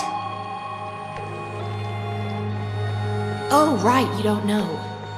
Every time before a battle, or after a victory, the Imperator holds a grand feast for the Chrysos heirs to lift our spirits. For us warriors who swim constantly between life and death, these feasts are more worth looking forward to than victory. A banquet to prelude the hunt for the god of banquets, and honey brew as a tribute to commemorate the ancestor of honey brew. How absurd. Don't look so grim. All has been decided. Since it's a banquet for Fagusa, why not take a leaf out of the Titan's book? Live in the moment and enjoy life to the fullest. I'm not as carefree as you. That little Dolos kitten is already causing enough trouble for me. And on top of that, I still have tailoring commissions to complete. By the time the cool flame illuminates my eyes, I might not be able to focus as I used to. Glaya's eyes. Curious about these eyes? People often compare them to jewels. But I've already made my decision to ask Romance for eyes that can see everything. I wonder what this world will look like when I take the Divine Authority.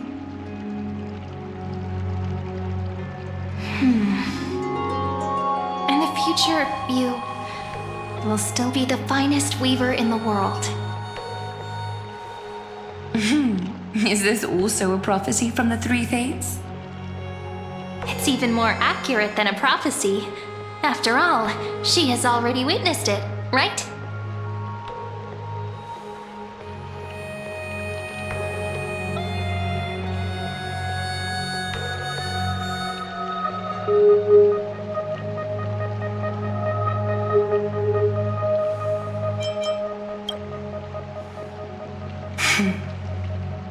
Become a demigod and lose your humanity.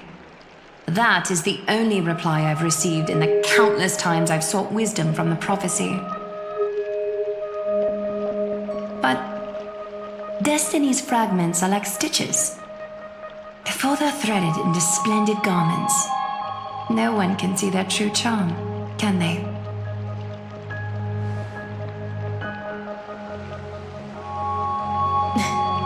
Aglaya has always been troubled by the divine duty she must bear. But thanks to you, she seems to be in much better spirits. Just as she knows how the spinning wheel trembles, I can sense the smallest changes in the damp air. As for whether we know each other well, I've swum beside her since she was a child. Most of the time, I can understand the whispers in her heart. For those words she was too shy to say herself, I'll raise a glass to you on her behalf. Now, I leave this bath chamber to you. Rest well and prepare yourselves. After all, every time we drink and talk could be the last celebration we have in this life. Miss High Sealance has given us the bath chamber. It seems she really does do whatever she wants.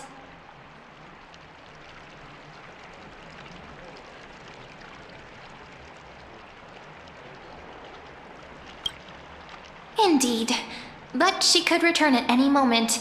If we're having an important discussion, we must remain vigilant. So, let's seize the opportunity and report our current progress. We don't want to keep everyone beyond the sky waiting.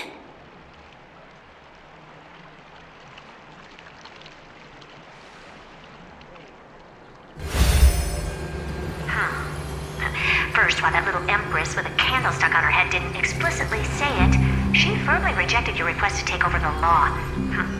Fair enough. Second, Lygus is indeed in this timeline, but since he's somehow connected to that little empress, you have no way to find him. As expected. The road ahead will be long and difficult.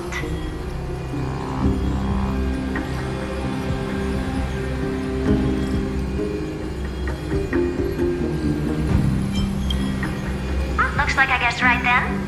Next time it'll depend on my mood. We've made some progress here too, but nothing to get too excited about. Our time is short, so let me summarize. Concerning the origin of that Intellitron, the firewall he created uses Courseian algebraic expressions. But ever since Aiden invented the 9-worded formula, this kind of mathematical logic no longer exists in the cosmos. Lygus is definitely connected to the Genius Society, so stay alert.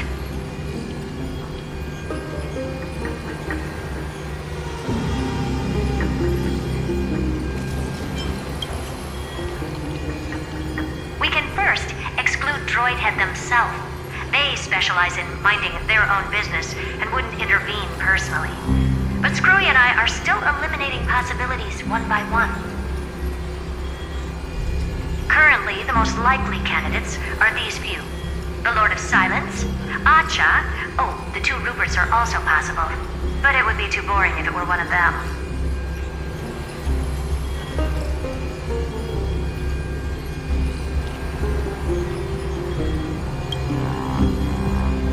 We also have the same suspicions for now, but further verification is needed. That's all I have to say. We'll depend on you to continue pushing things forward within this world. Keep in touch regularly, and remember, don't let your guard down.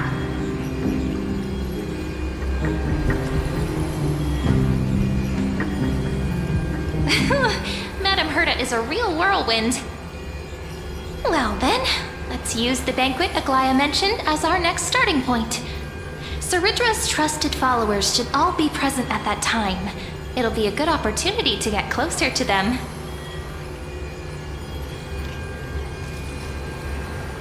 It's settled then. With our great teamwork, we'll be able to deal with anything that comes our way. It's been a long day. We should get some rest now. Yes, let's get ready for the banquet.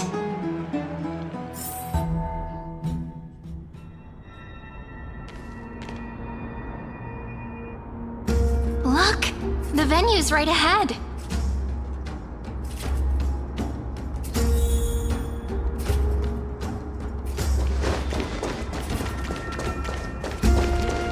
And I can even hear singing. It feels so romantic.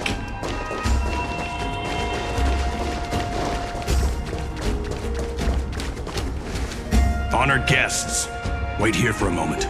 You must surrender any personal belongings you have on you before entering the venue.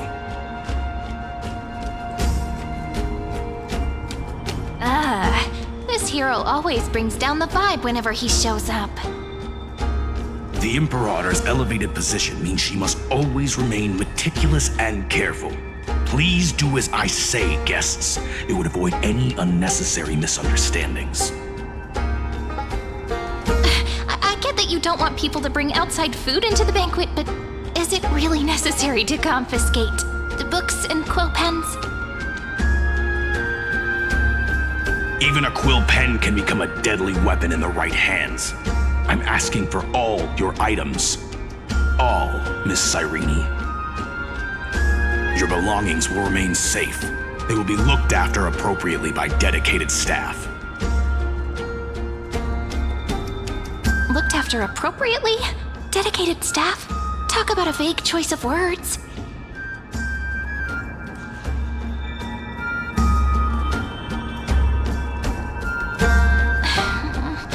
It seems like he's aiming specifically for the chronocognitive anchor. What should we do?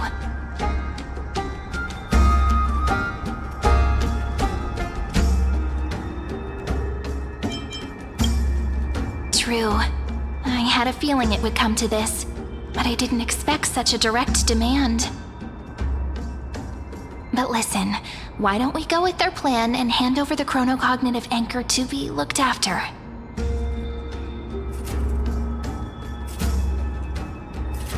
After all, if the little Imperator is paying this much attention to you, she probably already knows all about our whispered conversation with the geniuses. I can pretty much guess what'll happen next. But, think about it. That's actually gonna be our shortcut.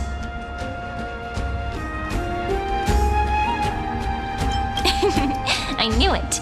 You and I can practically read each other's minds. Guests. All right, we'll listen to you. Here you go. Also, please pass on a message to the Imperator from us.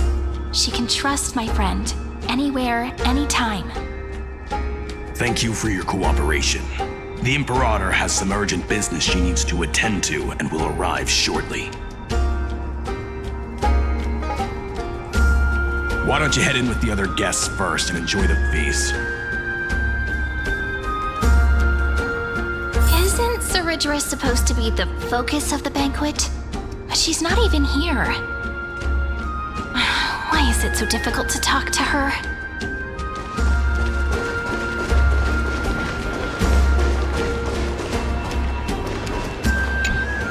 Aggie, if you can't get used to the honey brew, we will go ask for a pot and cook some oatmeal for you. No need for that. This banquet is just too loud. And nothing and no one here is interesting. I just don't really want to be here. Lies!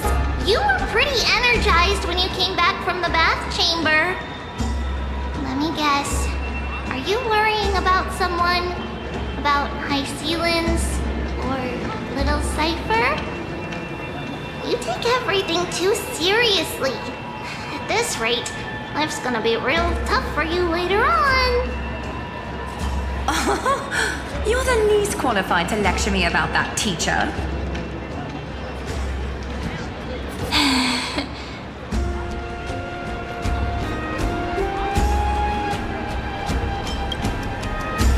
Dear guests, are you here for us? I mean, are you here for Treaty or Aggie? No. I'm just wondering whether you've seen the Imperator. The Imperator? No, we haven't. Our sovereign has always acted however she pleases. Though she gave us ranks, she'd never tell anyone her whereabouts. Perhaps the only thing she tolerates are chess pieces. And the sky reflected upon her crown. I see. Why do you two look so distressed? That's not what the deliverer should look like. Why don't we have a toast? While we still have time for pleasure. Here. To the destinies and sacrifices of the next millennium. Then we will toast to the tomorrow that will set Fate free!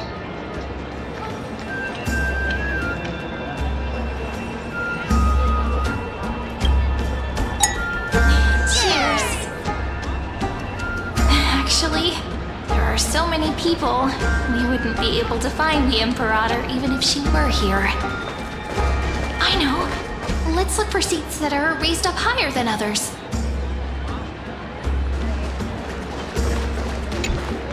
Is there anything else we can help you with, dear guests? Or do you want me to recount the great Imperator's heroic deeds?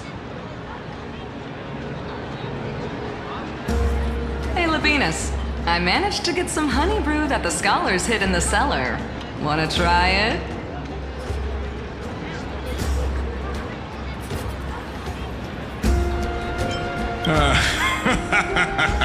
I'd never refuse to share a drink with Dux Brumalis, especially if she seeks me out first. Don't worry, dear guests. The banquet security won't be compromised. I'd never get drunk before her.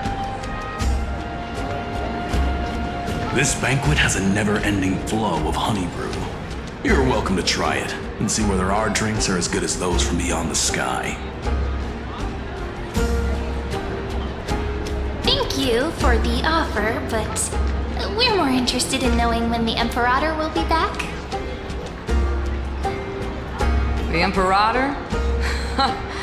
Who knows? Maybe she's hiding somewhere, thinking up weird ideas again. If you ask me, she's never treated us soldiers properly, even though we put our necks on the line for her. Hey, I can't pretend I didn't hear that, Seneca. Either retract your statement or duel me. Fine by me. Attendant, bring us 10 more jars of honey brew. I'm gonna make sure he can't even stand straight by the end of this. You wish. Be careful you don't get drunk first.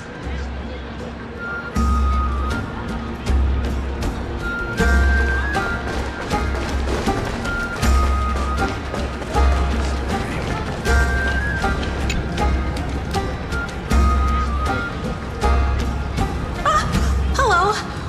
Welcome to the banquet.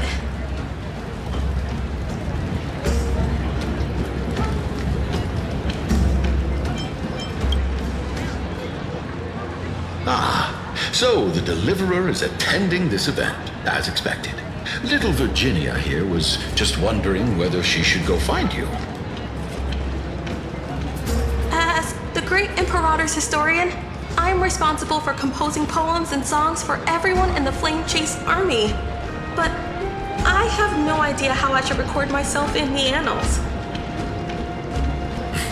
Little Virginia is wondering whether you can let slip a hint or two about her future, so she can find some inspiration to write about herself. That doesn't sound like a good idea. Besides, we don't even know her in the future. But she'll probably get really disappointed if we tell her that. What should we do?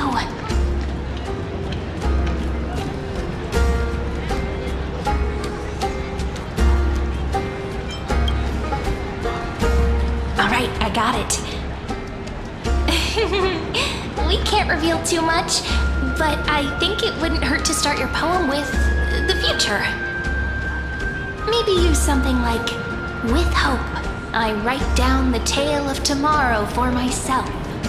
Silently waiting, day after day, till the moment it fulfills its promise. How's that? Oh, that's exactly what I'm after. I'm so inspired. Thank you so much. I feel like I can actually finish composing the heroic saga of Flame Chase once we end this campaign.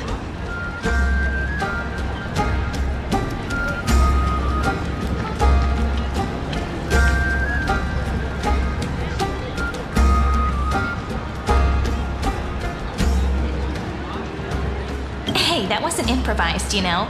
I memorized it so I could show it off to you. By the way, in return for that, are you able to tell us where the Imperator is?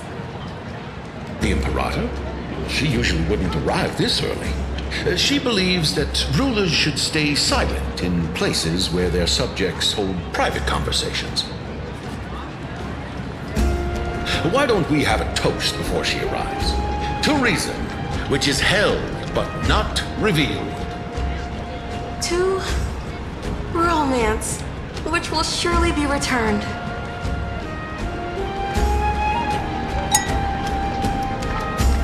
Gray fry, a little sea hare. Please come over and share the delicacies of the deep sea with me.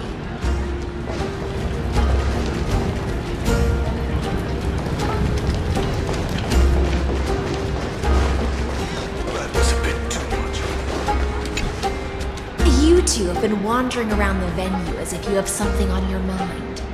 Have the attendants not taken care of you well?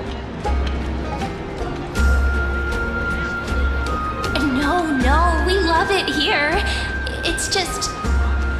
we're a little concerned, seeing how the Imperator still hasn't arrived. Don't worry. I know what you've been waiting for. Come, sit with me for a while, will you? I'd like to share a personal secret with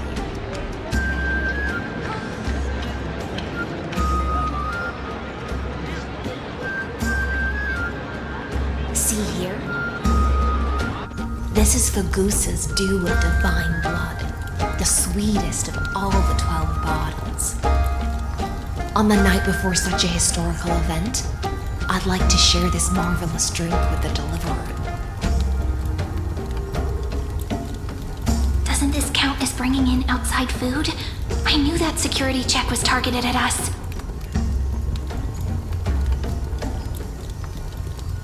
What's the matter, guests? Oh, we're simply overwhelmed by such an honor. Are you worried that I might have poisoned the dew? Well then, let me prove my innocence.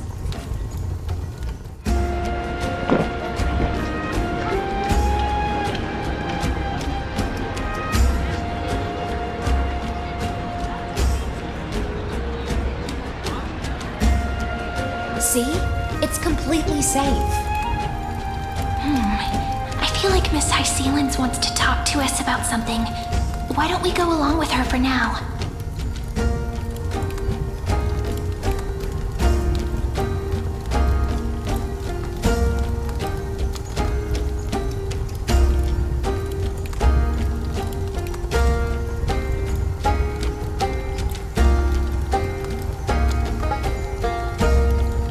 Worry not, honeydew's not alcohol. It won't get you drunk. On the contrary, it can make your mind even sharper.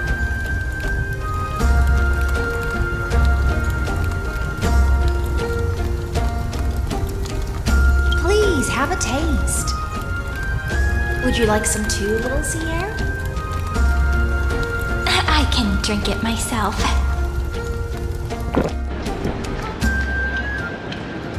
How is it? Sweet enough?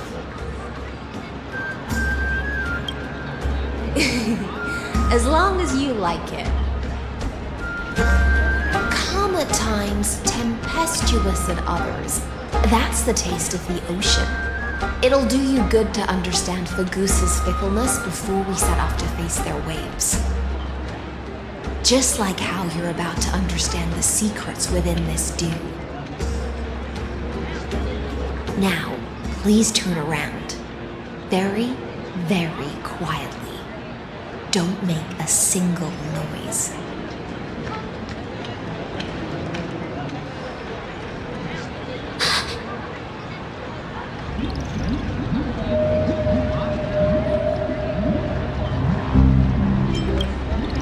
The dew of other gods all intoxicate humans, but the god of banquets dew is an antidote that can awaken humans from a sea siren's enchanting song. Since the start of this banquet, all the guests have been under the spell of my song. None of them can see the Imperator and that Fioros. But you two, I wish for you to see the truth. Is this also what the Imperator wants? This is my personal request. I can't bring myself to trust that of Fioros. The Flame Chase army changed after he descended with Orynyx's divination and brought the prophecy of the stars to Akama. His seductive whispers harbor something malicious within and will ensnare those of us blinded by ambition. You are the deliverers of the prophecy and know about him far more than I do. Perhaps only you can find traces of the truth from his actions and words. Then we can show the Imperator the right path forward. Oh, but isn't this acting behind her back? Amphorius has become far too weak. Even heroic actions protecting her from harm must be conducted under the water's surface. I am the Imperator's blade, and I must clear the way for her while remaining concealed in the torrents. Then, ensure I'm pointing my sword towards the true enemy. Can you promise me something, Miss Hysealans? Ask away. My friend has in fact come here to stop that villain's evil scheme. Our goals are aligned. But as to the decision the Imperator must make, she has no wish to transgress her authority. We just want to tell her everything we know. I believe the Imperator will be able to tell right from wrong. I never doubted your loyalty. I'll pass your words faithfully on to her. Provided we can gain the advantage in this tug of war, that is.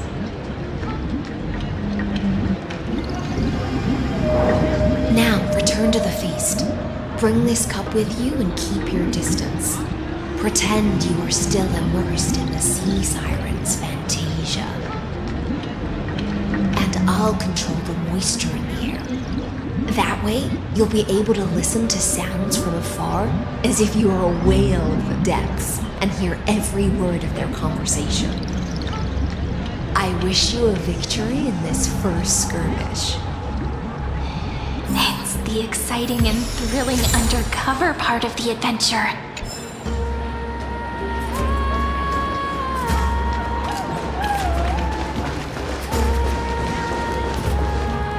Let's mingle in the crowds here. Relax, relax. Try to act natural. Where's the Imperator? Still not here. That little imp is always acting so high and mighty towards everyone. Today, I will. Whatever. Pour me another cup. Though she has succumbed to drunkenness, she still does not dare challenge your authority. A criticism of my height is a grave enough insult already. She should be dismembered. Do you often test the loyalty of your subjects like this? You jest. The Imperator does not need blind loyalty. As long as one can prove they have value, I am willing to be lenient towards them. Let's cut to the chase, Theoros. If I pass the trial and grasp this world's law in my hands, what will you do then? The answer is simple. I will connect Amphorius with the stars. Don't waste my time. Be precise. Be specific. I won't ask a second time. Allow me to adjust my statement. I will correct the regulations within the old law that sealed off Amphorius and merge the black tide with the torrents of Era Nova. Then we will be able to decimate the forces beyond the sky that are trying to annihilate Hidden Tomb and sound the trumpet for the endless campaign you will then embark on. But you previously said that Iron Tomb is unrivaled in power across the stars. Who would dare to annihilate it? There is a federation of warships named the Cienzo Alliance, warlike and old-fashioned. A cult named the Genius Society, loosely organized, but steeped in abject insanity.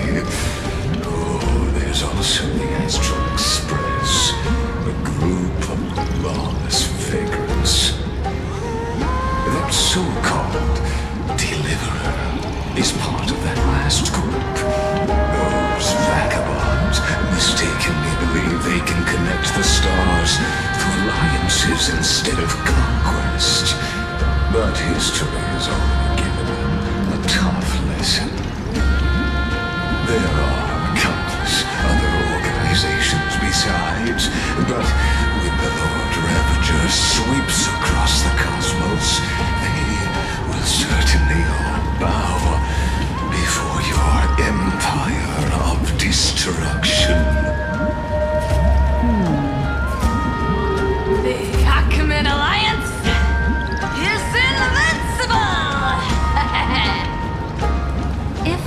civilizations are not as feeble as you describe, then they may still have some value in testing the quality of my blade. That being said, even the smallest and weakest city-states should build an obelisk to the Imperator, so that their people can constantly recall the glory of her conquests. Walk a little longer with me, Theoros. I don't like how this is going. Our little Imperator seems fascinated by the destruction. Grapevine! A little sea air? It seems like they're still talking. Get closer. I'll keep carrying their voices to you.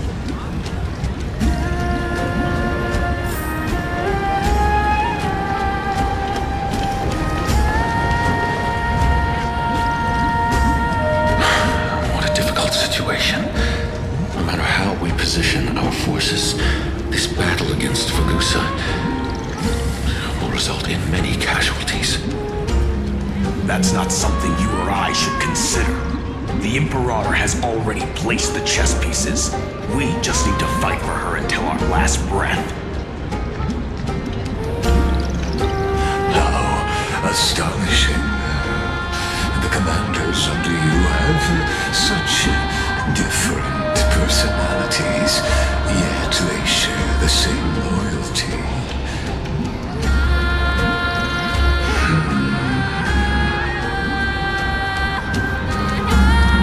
He's looking this way. Quick, do something and pretend we can't see them.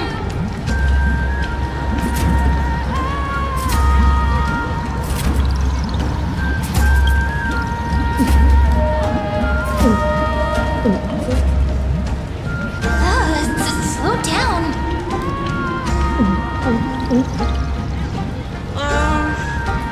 Are you okay?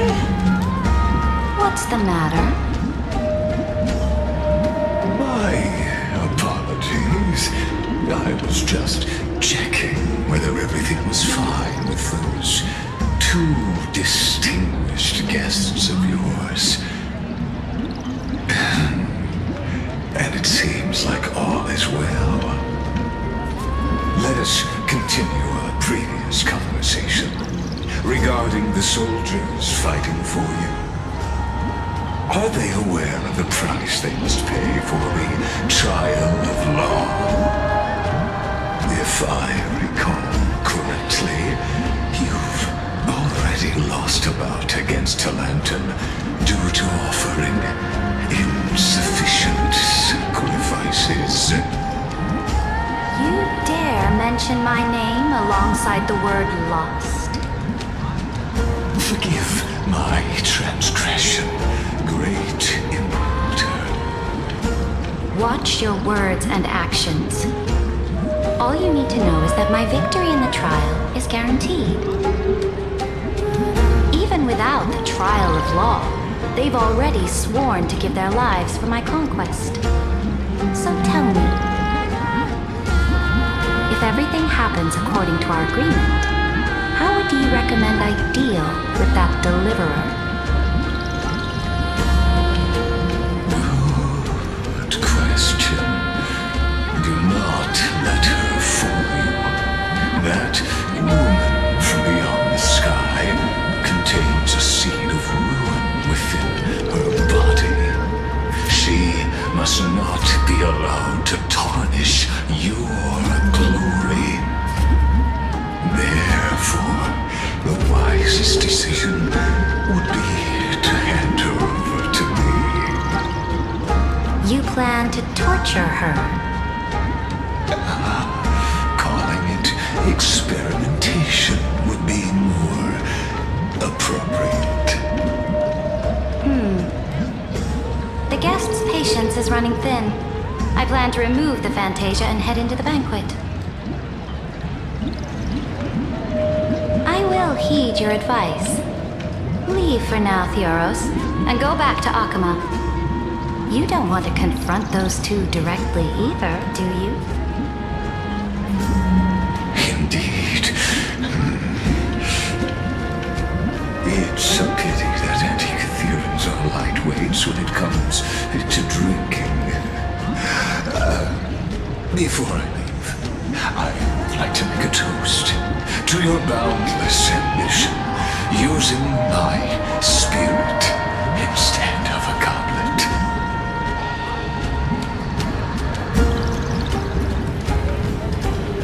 As I expected, that Theoros' schemes have been revealed. Thank you for your bravery, guests. It's time for me to dispel the Fantasia. This will be the Imperator's last public address before we head off, and therefore, likely, the final chance to change her mind. I will try to get you a chance to speak, and I'll also prepare for any contingencies. The rest is up to you.